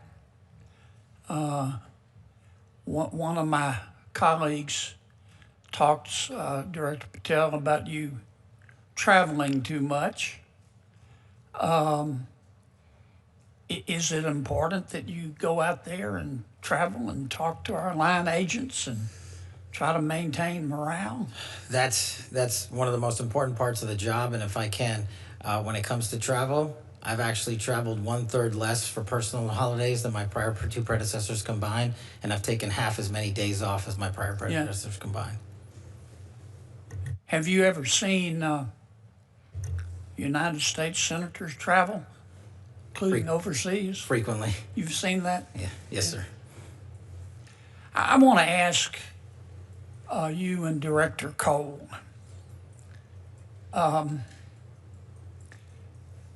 I see where the Department of Justice, presumably with your cooperation and good background work, just indicted a governor in Mexico for working with cartels to poison our people. Which everybody's entitled to a defense, and they're innocent until proven guilty. But I saw none of that in the prior administration trying to get serious. Tell me, I love the people in Mexico. They're just wonderful people. They're our neighbors. We buy a lot of their goods and they buy a lot of our goods. But help me understand why so many of the political leaders in Mexico cooperate so fully, well, strike that, tend to have very close ties with the drug cartels. Is it money? Is it power? Is it fear? And what do we do about it? I'll address it generally, the cases, specifically the DEA's, Senator, but generally speaking, we've been able to retrieve 98 defendants from Mexico in the last year, which is, I think, triple the year before. So they're cooperating in ways that they haven't done before in the past. But I do see your point, and I agree that largely it's fear, Senator. These cartels have so much power, and you've seen them go down there and kidnap people, behead people, burn people. And I think it's a combination of the fear and a little bit of the corruption because of the influence they have with the amount of money they make from the narco trafficking trade, which is why we're prioritizing bringing it down. Mr. Director. Senator, it's good to see you again. And, Good to see you, and I sir. testified during my confirmation hearing Yes, sir. Regarding the arrest of Garcia Luna, who was Yes, sir. who was in charge of the federal police in Mexico. Mhm. And after a career special agent, had the opportunity to work in Colombia, Afghanistan, and end my career in Mexico. There's no doubt that the narco traffickers and high-ranking government officials in Mexico have been in bed for years. Mhm. But for all of a sudden, we're paying attention to it. Mhm. We have a president who fully supports America first, Americans first. They are just as much responsible for the death and destruction of record amounts of Americans by cooperating, by conspiring, by helping, producing this poison to come across the border and come into our country.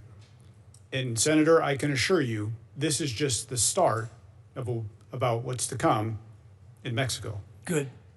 I think it's important, and I don't want to paint with too broad of a brush, but I think it's important that we keep the pressure on. And I appreciate the good work that both of your agencies have done and that the president has done.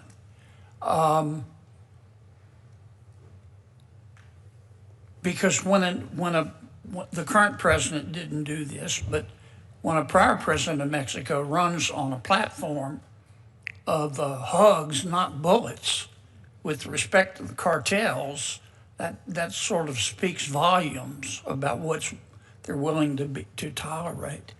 Can I ask one question, Mr. Chairman of Director Patel? Tell me why we shouldn't require warrants under Section 702 when our intelligence people access the records of American citizens. I think you're referring to the query process of U.S. persons under 702, Senator. Yes, sir. Because under Section 702 as it stands, the collection from 702 is already lawfully collected under federal statute of overseas individuals targeted by the intelligence communities. And just to clarify, 702 is run separately by the FBI, the NSA, the CIA. They have their own separate Right. 702 programs. So for us, in order to have the ability to defend the homeland appropriately, all we are doing when we run a query is we're asking that this selector popped, and we have no other information. So it would be factually and legally impossible to obtain probable cause because we just walk into a courtroom and say, we got this selector, it's connected with so-and-so lawfully collected information overseas. We can't tell you, Judge, anything else about it. They would say you don't have probable cause. And that's why the query system exists, to go in and see if they're actually connected to any terrorist activities or narcotics trafficking activities or otherwise. Thank you for your indulgence, Mr. Chairman. Senator Kennedy, thank you. Senator Murkowski. Thank you, Mr. Chairman. Gentlemen, thank you for being here today, your testimony. Last week, we recognized May 5th as a day to remember those who have gone murdered, missing, Indigenous persons. Unfortunately, in Alaska, this is something that we use some pretty strong words like epidemic and crisis. The Urban Indian Health Institute has reports on the numbers that are out there right now, and in Alaska, we've got 229 murdered, missing Indigenous persons, 80 murdered, 149 that are on the missing list. And the statistic that is always so troubling is that when women go missing, when women come up, are determined to have been murdered, 75% of them are Alaska Native women. I mean, the statistics are just shocking and deeply, deeply troubling. Alaska is the 4th highest state when it comes to murdered, missing indigenous women in the country. Obviously, we have a large indigenous population, but it is something where when you listen to the statements from so many Native women, that they feel unsafe in their home communities. They feel unsafe in their villages, and they feel probably most unsafe in the biggest village, which is Anchorage. We're working on trying to make some headway here in this space, but we really need to understand where the gaps are. And we talk a lot about the data gaps. And so I'm raising this with you, Director Patel, and asking for your support and that of your team. You have great folks in Alaska, but I would suggest that given we have a small population, big landmass, and a problem and statistics that just don't match up to our demographics, that we need some help.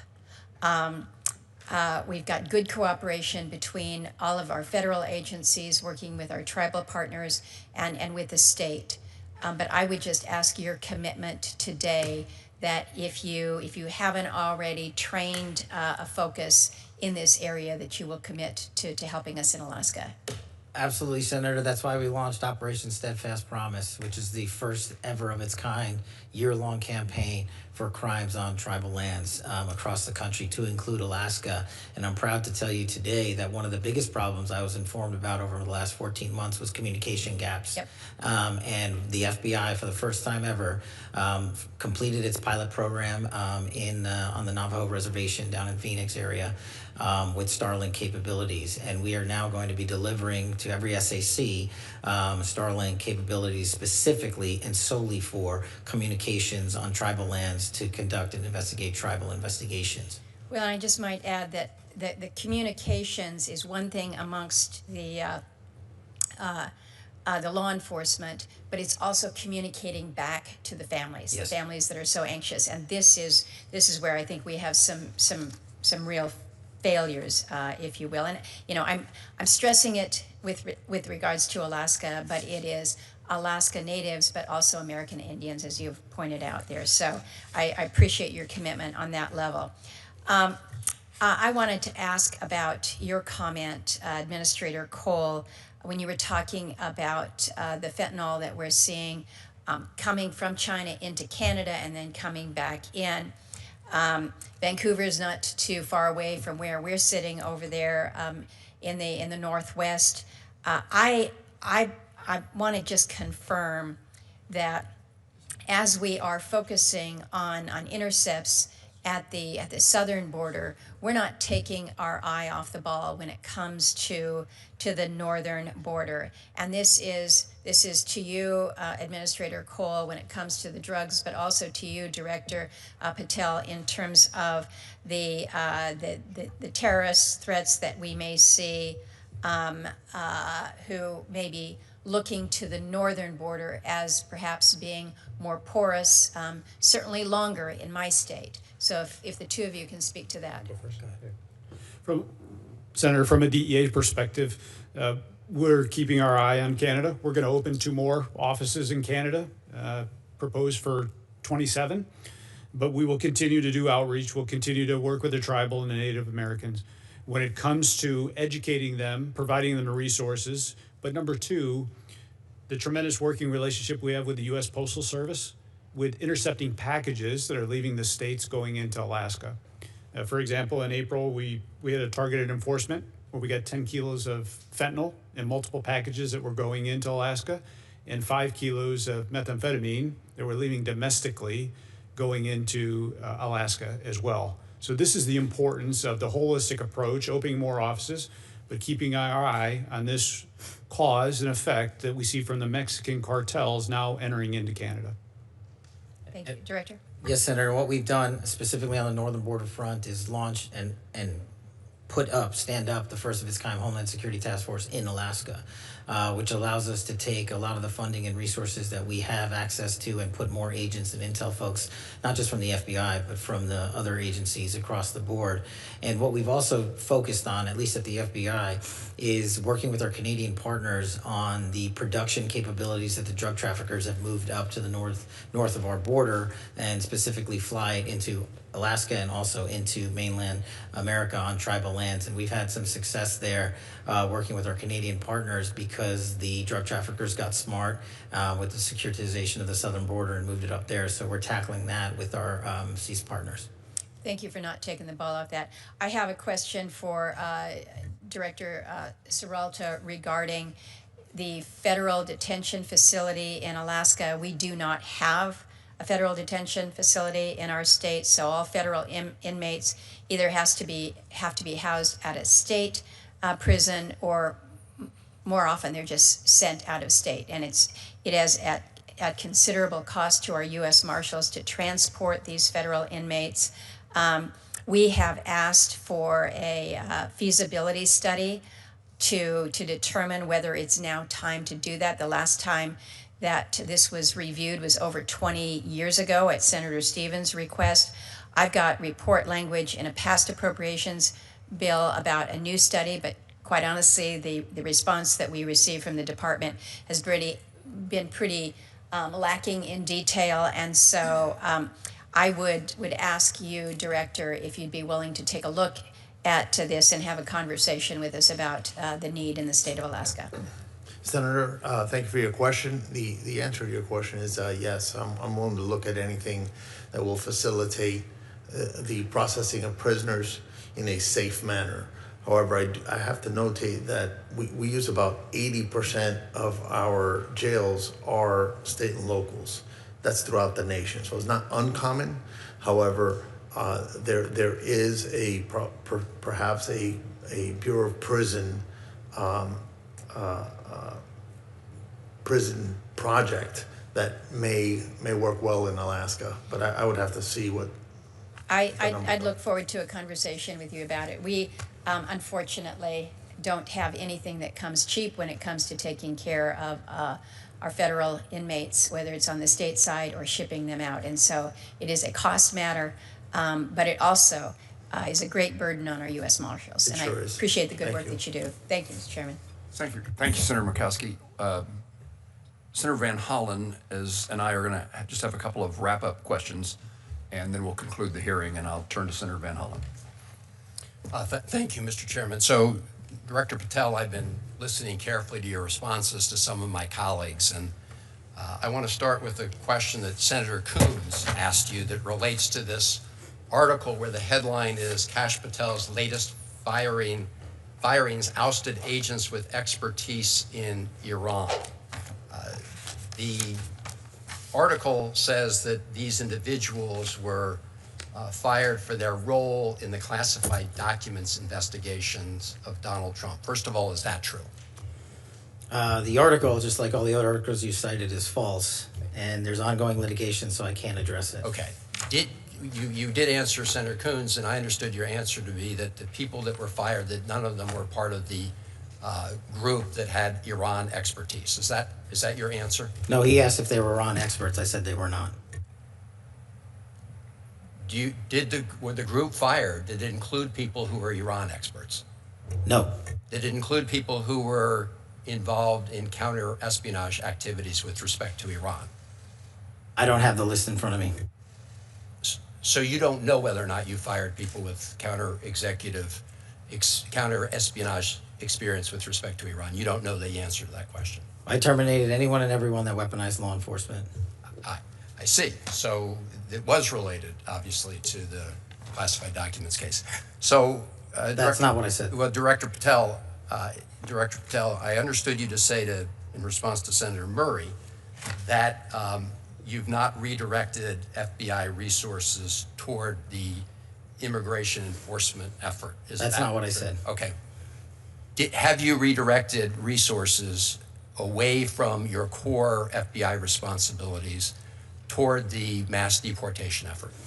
No one at the FBI has been permanently reassigned on the immigration front, and when we pull the numbers, the FBI's overall operational field expenditures surged periodically for immigration enforcement activities, including the arrest of 2,000 people with direct ties to foreign terrorist organizations, was 2.4%.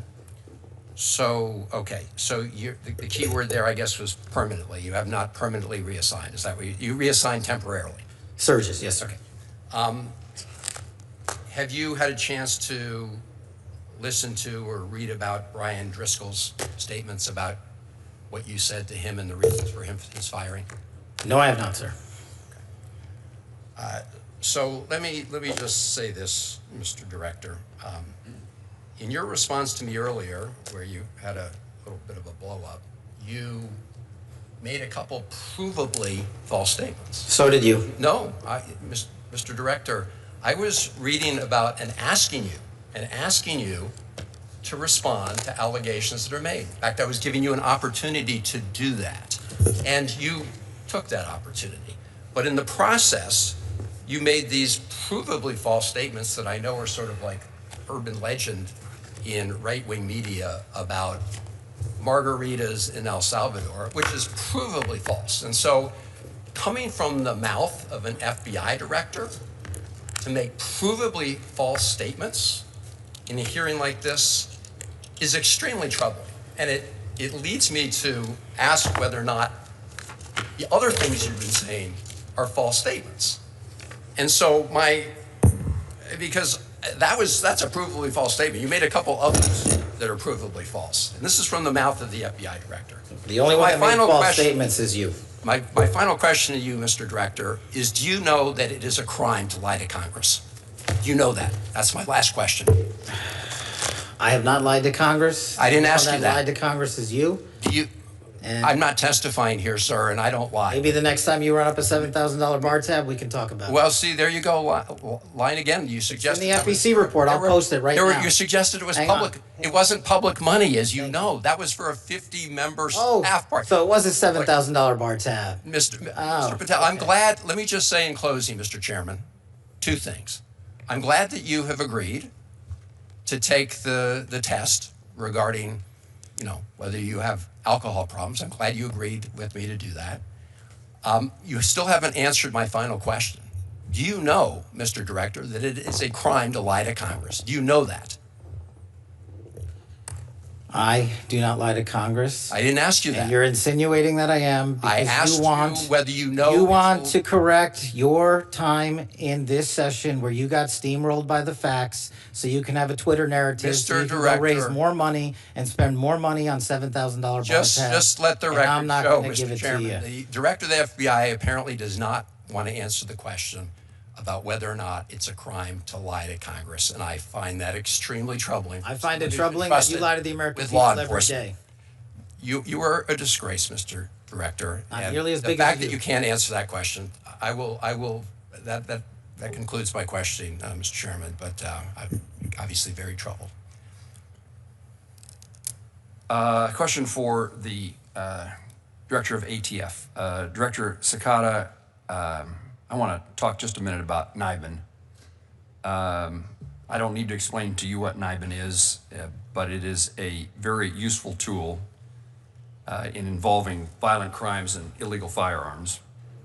While I strongly support the Second Amendment and the right of law-abiding citizens to own guns and carry guns, I also believe that the responsibility we have with law enforcement is to make certain you have the tools to target violent criminals who use firearms to terrorize communities.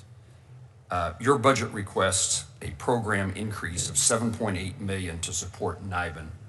I wanted to give you the opportunity for me to hear the reason for that increase and how that tool will be helpful to law enforcement officials in my home state of Kansas.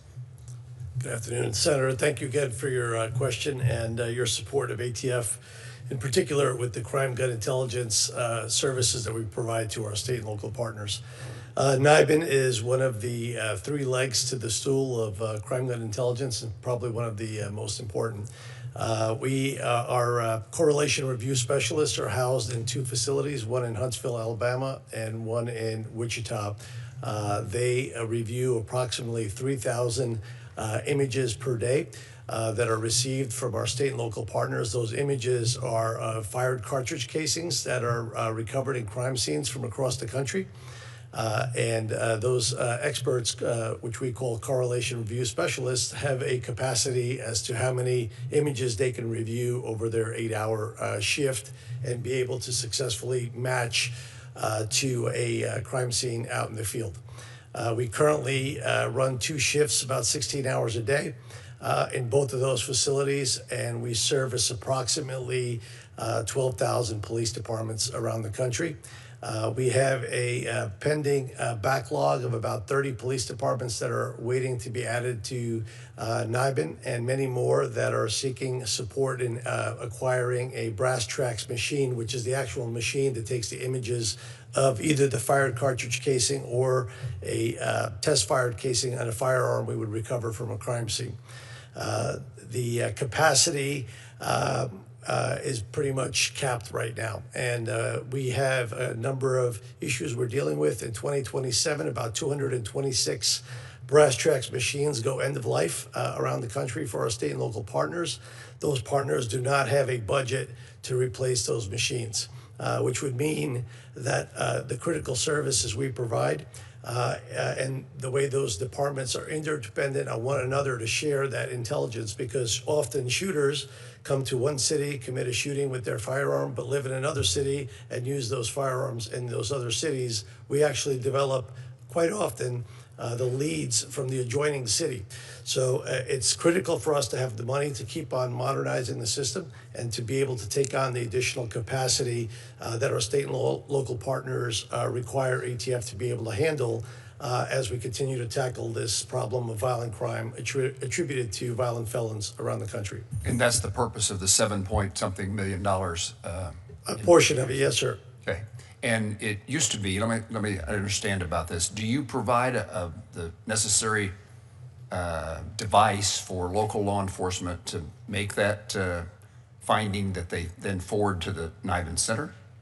So that the device is called the brass tracks machine. The brass tracks machine? Yes, sir. And you provide that to local law enforcement? We in the past have purchased it for the local police department at a cost of approximately $300,000 per machine, $200,000 for the machine, plus about $100,000 for 5 years of service. And the widespread use of that machine is hugely important to the success of the overall mission of identifying and correlating. That's correct. If you don't have the ability to input the information, then the system is less valuable. That's correct. It's if I was to compare it to AFIS on the fingerprint side, the more fingerprints you have in the system, the more likely you will come back with a successful match.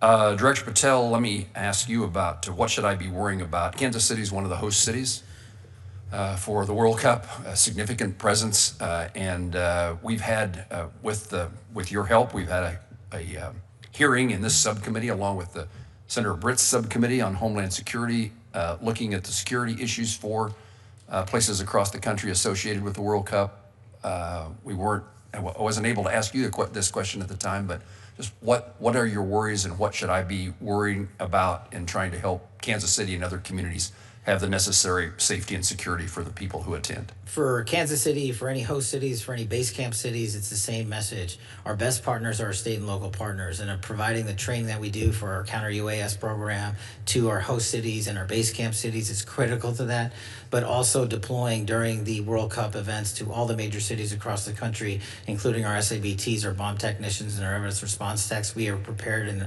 already put out a program to surge to those cities ahead of time and during the World Cup staging events. We've also completed or will complete 300,000 background checks for individuals coming associated with the FIFA World Cup. So we run them against our background holdings along with the other federal law enforcement partners agencies, and then we push that back out to the field. But the best thing that the communities can do, because the communities are the best partners for the FBI, is the communities and the state and locals online can help us monitor. can help send tips to the FBI, can do it at NTOC, can do it at CJIS because of the AI capabilities that we've implemented there. And we're allowed to triage that data near live time and send it back to the community in the state and local and say, hey, this individual's a threat, or this individual's talking to someone that's a threat. It's the biggest ask I have of the United States during the World Cup or any major sporting event.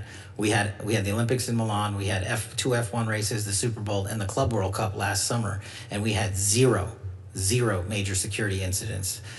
We've learned from each and every one of those with our international partners and our state and federal partners, and we're well prepared for the upcoming World Cup across America, which is going to have 3 million people come visit, both Canada and America and also Mexico.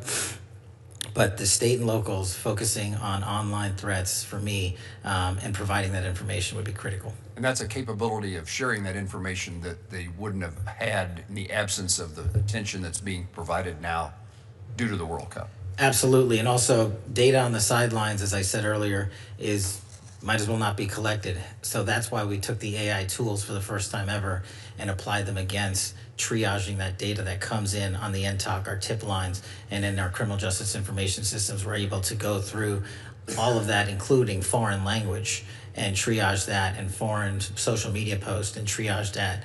And we did so in North Carolina, just to give you one example, and prevented a school shooting. If we had just left it to human capital, we would have missed it. Got it. Administrator Cole, I've had the opportunity to see DEA Air Wings, the aviation department, in a couple of locations across the country. I wanted to give you a moment to speak toward the current state of the DEA's aviation fleet, modernization or recapitalization needs the agency is facing.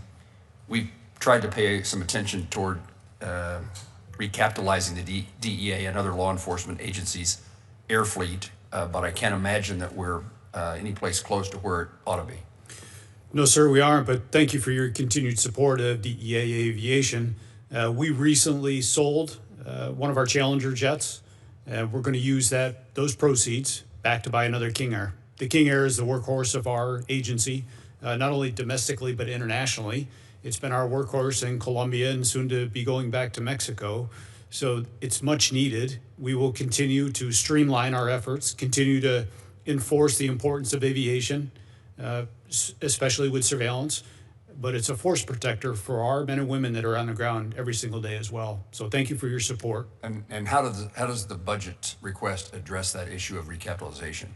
The budget address will help with the purchase of the new aircraft, but it'll also allow us to ensure that our aviation fleet is always modern, safe, and very efficient.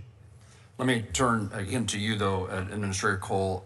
Southwest Kansas sits in a major trafficking corridor, face, in my view, unique challenges tied to narcotics trafficking, specifically the movement of fentanyl and this is the second time I haven't been able to say words. Methamphetamines, thank you. Through rural communities that do not have the same local law enforcement resources as large cities do. The DEA has been willing to establish a position in Garden City, and I appreciate that. Would you speak to what additional steps the DEA is taking to incentivize agents to locate in a place like Garden City, which to me is a very fine place, but is rural, and it's considered a small town by many, but one of the largest that I represent. And tell me about what you need in regard to incentives for relocation or otherwise. Well, thank you for that. And as a career special agent, my first assignment was McAlester, Oklahoma. 3 agents for 30 counties. So I know the importance of making sure that DEA is present in those rural counties. I'm committed to staffing the Garden City office. I'm going to personally pay attention to it, and we're going to get you somebody there because it's the #1 priority, our connectivity to our state, local, and tribal partners to #1, address the fentanyl epidemic that's ravaging through our states, but also to increase the capacity when it comes to sharing intelligence that allows the state and locals to do their jobs. Do you have incentive capability to incent someone to locate in a particular location, large or small? Yes, sir, we do. Director Patel, I want to ask you to speak about the current threat environment in regard to religious and specifically Jewish communities in the United States, the status of the October 7th task force, and what steps the FBI is taking to coordinate with local law enforcement in regard to religious institutions. So we have focused heavily on those religious motivated acts of violence. And the October 7th task force, actually, I'm glad you bring it up, was the first model on the counterterrorism front that we utilized AI on our collection. And it gave us numerous leads, including the ability to stop and thwart attacks. We stopped 4 attacks during the holidays in just December alone. Unfortunately, the reality that the Jewish population faces is that 60% of the FBI's cases that are based in hatred or ideology are targeted against the Jewish community. And so what we're doing to countermand that front is a couple of things. One, get out as much information as we can to the American public to show that these investigations lead directly to ties based in ideology, in anti-Semitic values. And we're trying to educate the American public and the world that this is a very real threat here. Targeted behind the Jewish community are, of course, a good amount of Catholic and Christian hate-based ideology and crimes. And so what we've done across the enterprise is we've shifted the resources from DC, put them out into the field to specifically go out into the field and dismantle not just the networks on the ground, but also reverse engineer who these people know, who paid them, how they got there, where online they are communicating, because that's the biggest incubator for this hatred and ideology. And what we're trying to do with our SACs in the field is have engagements like we did with the synagogue in Michigan and elsewhere ahead of time and train the local communities based on the fact-based investigations we're conducting across the country so they can prevent, like they did in Michigan, a mass attack. Senator Peters' question and your response in particular caught my attention, which suggested that there was knowledge and information in advance, and so there was capabilities of prevention or reduction in the outcome, the nature of the outcome. And is that unusual? Are you able to see? You able to see through your work that something is about to happen, as compared to respond to something that did happen? That's correct, sir, and it's also just proactive. Because of the investigations we've undertaken in hate-based ideology, we're able to go out ahead of time to synagogues like in Michigan. So we didn't have a direct threat reporting related to that individual conducting that threat, but we knew other individuals and synagogues in the area would be targeted. So we went there and instructed them on how to secure the facility should they undergo an attack. And the individuals that worked there immediately called the FBI and they said, our training pursuant to you, the Bureau, led to us being able to save lives on that day. And we're doing that around the country. It's a really rewarding circumstance. It was the FBI. It's pleasing to me. Director Serralta, U.S. Marshals have had success in regional fugitive task force models across the country. There's been conversations in the past about expanding or strengthening that regional task force capabilities in the Midwest part of the country. Is there a possibility of bringing an expanded regional fugitive task force presence to the Midwest? Is that still part of conversations at the U.S. Marshals Service?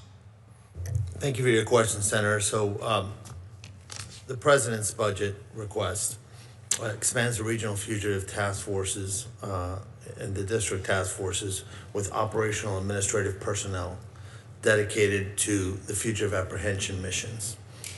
Also, includes expansion of our tactical canine to provide each RFTF with a full-time canine support, extremely important. For that, we were provided with $43 million. However, the program increases is for 107 positions. Our goal is to cover the country from coast to coast with RFTFs. However, that does require permanent appropriated funding for that purpose. So, short answer is yes, sir. There is thought. That was my second question. Do you have the resources to implement that thought? And your answer is not necessarily. Not necessarily, sir. Understand. Director Patel, I was an advocate of your idea a year ago of putting agents in the field, and we heard today a number of instances in which that's made a difference. And I assume that is a success and is the intention for the FBI to continue in that fashion. Yes, sir. We're going to continue that way.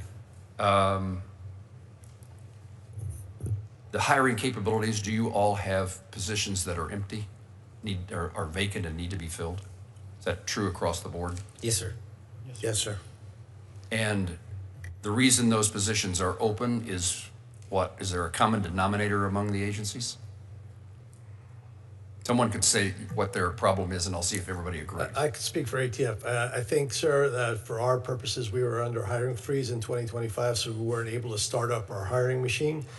We received authorization late in 25 to begin to backfill some of those vacancies. And in addition to that authorization, we've received significant support through some supplemental funding through the HSTF and OB3 to try to backfill agent positions. We are in that process right now. But as I stated, taking a machine from full stop and bringing it into operation takes some time. So we're in that stage right now where the machine is moving forward, and we anticipate being able to backfill those positions with the support that we've received. Anybody need to add anything to Director Cekada's?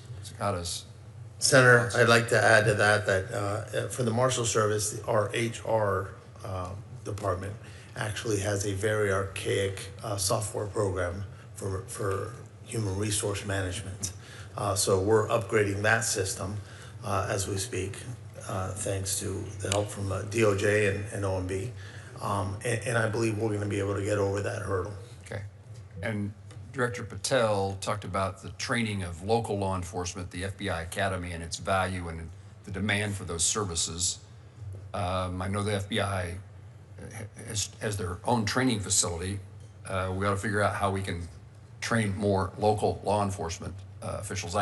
I've seen and had conversations with local law enforcement officers as well as their superiors who are so pleased by the training they've received, and it's a professional change in their lives, having had that experience. Is once you find someone to fill a position, is training an issue to get them on board and at work?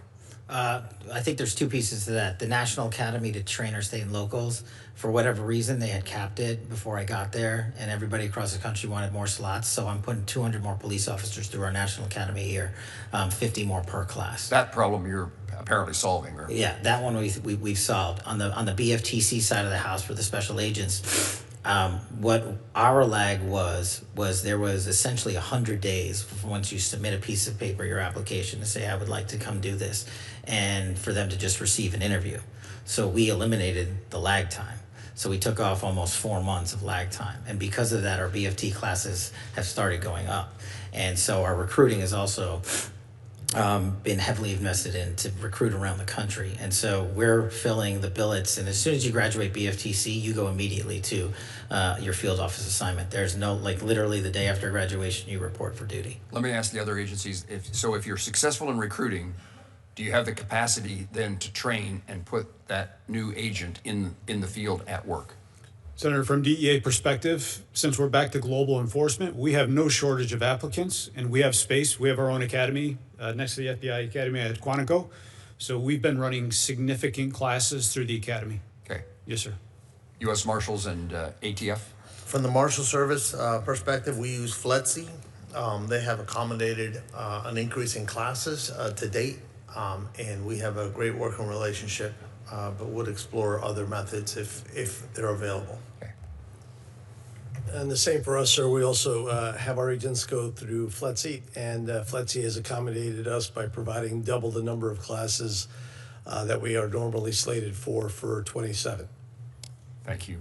Only other comment I'd make, and then we'll close the hearing, is the Homeland Security task forces that we were accustomed to OCDEF prior to that. Now we have HSTFs. We're working, and if there's ways that we can be of help, maybe that's the way for me to say it. Homeland Security needs to make reimbursements to the various agencies, and so we're working to make sure that that happens in a timely fashion. I would guess DHS, because of a number of reasons, is administrative challenges in the last few months, maybe is slow in accomplishing that, but we recognize the money that needs to be transferred to get to the agencies to participate in the joint efforts. That makes sense. Am I missing something? Okay. Yes, sir. I'm not going to ask that question this time. If there's no further questions, senators may submit additional records for the subcommittee's official hearing record. We request the director and administrator's response within 30 days. Subcommittee stands in recess, subject to call of the chair.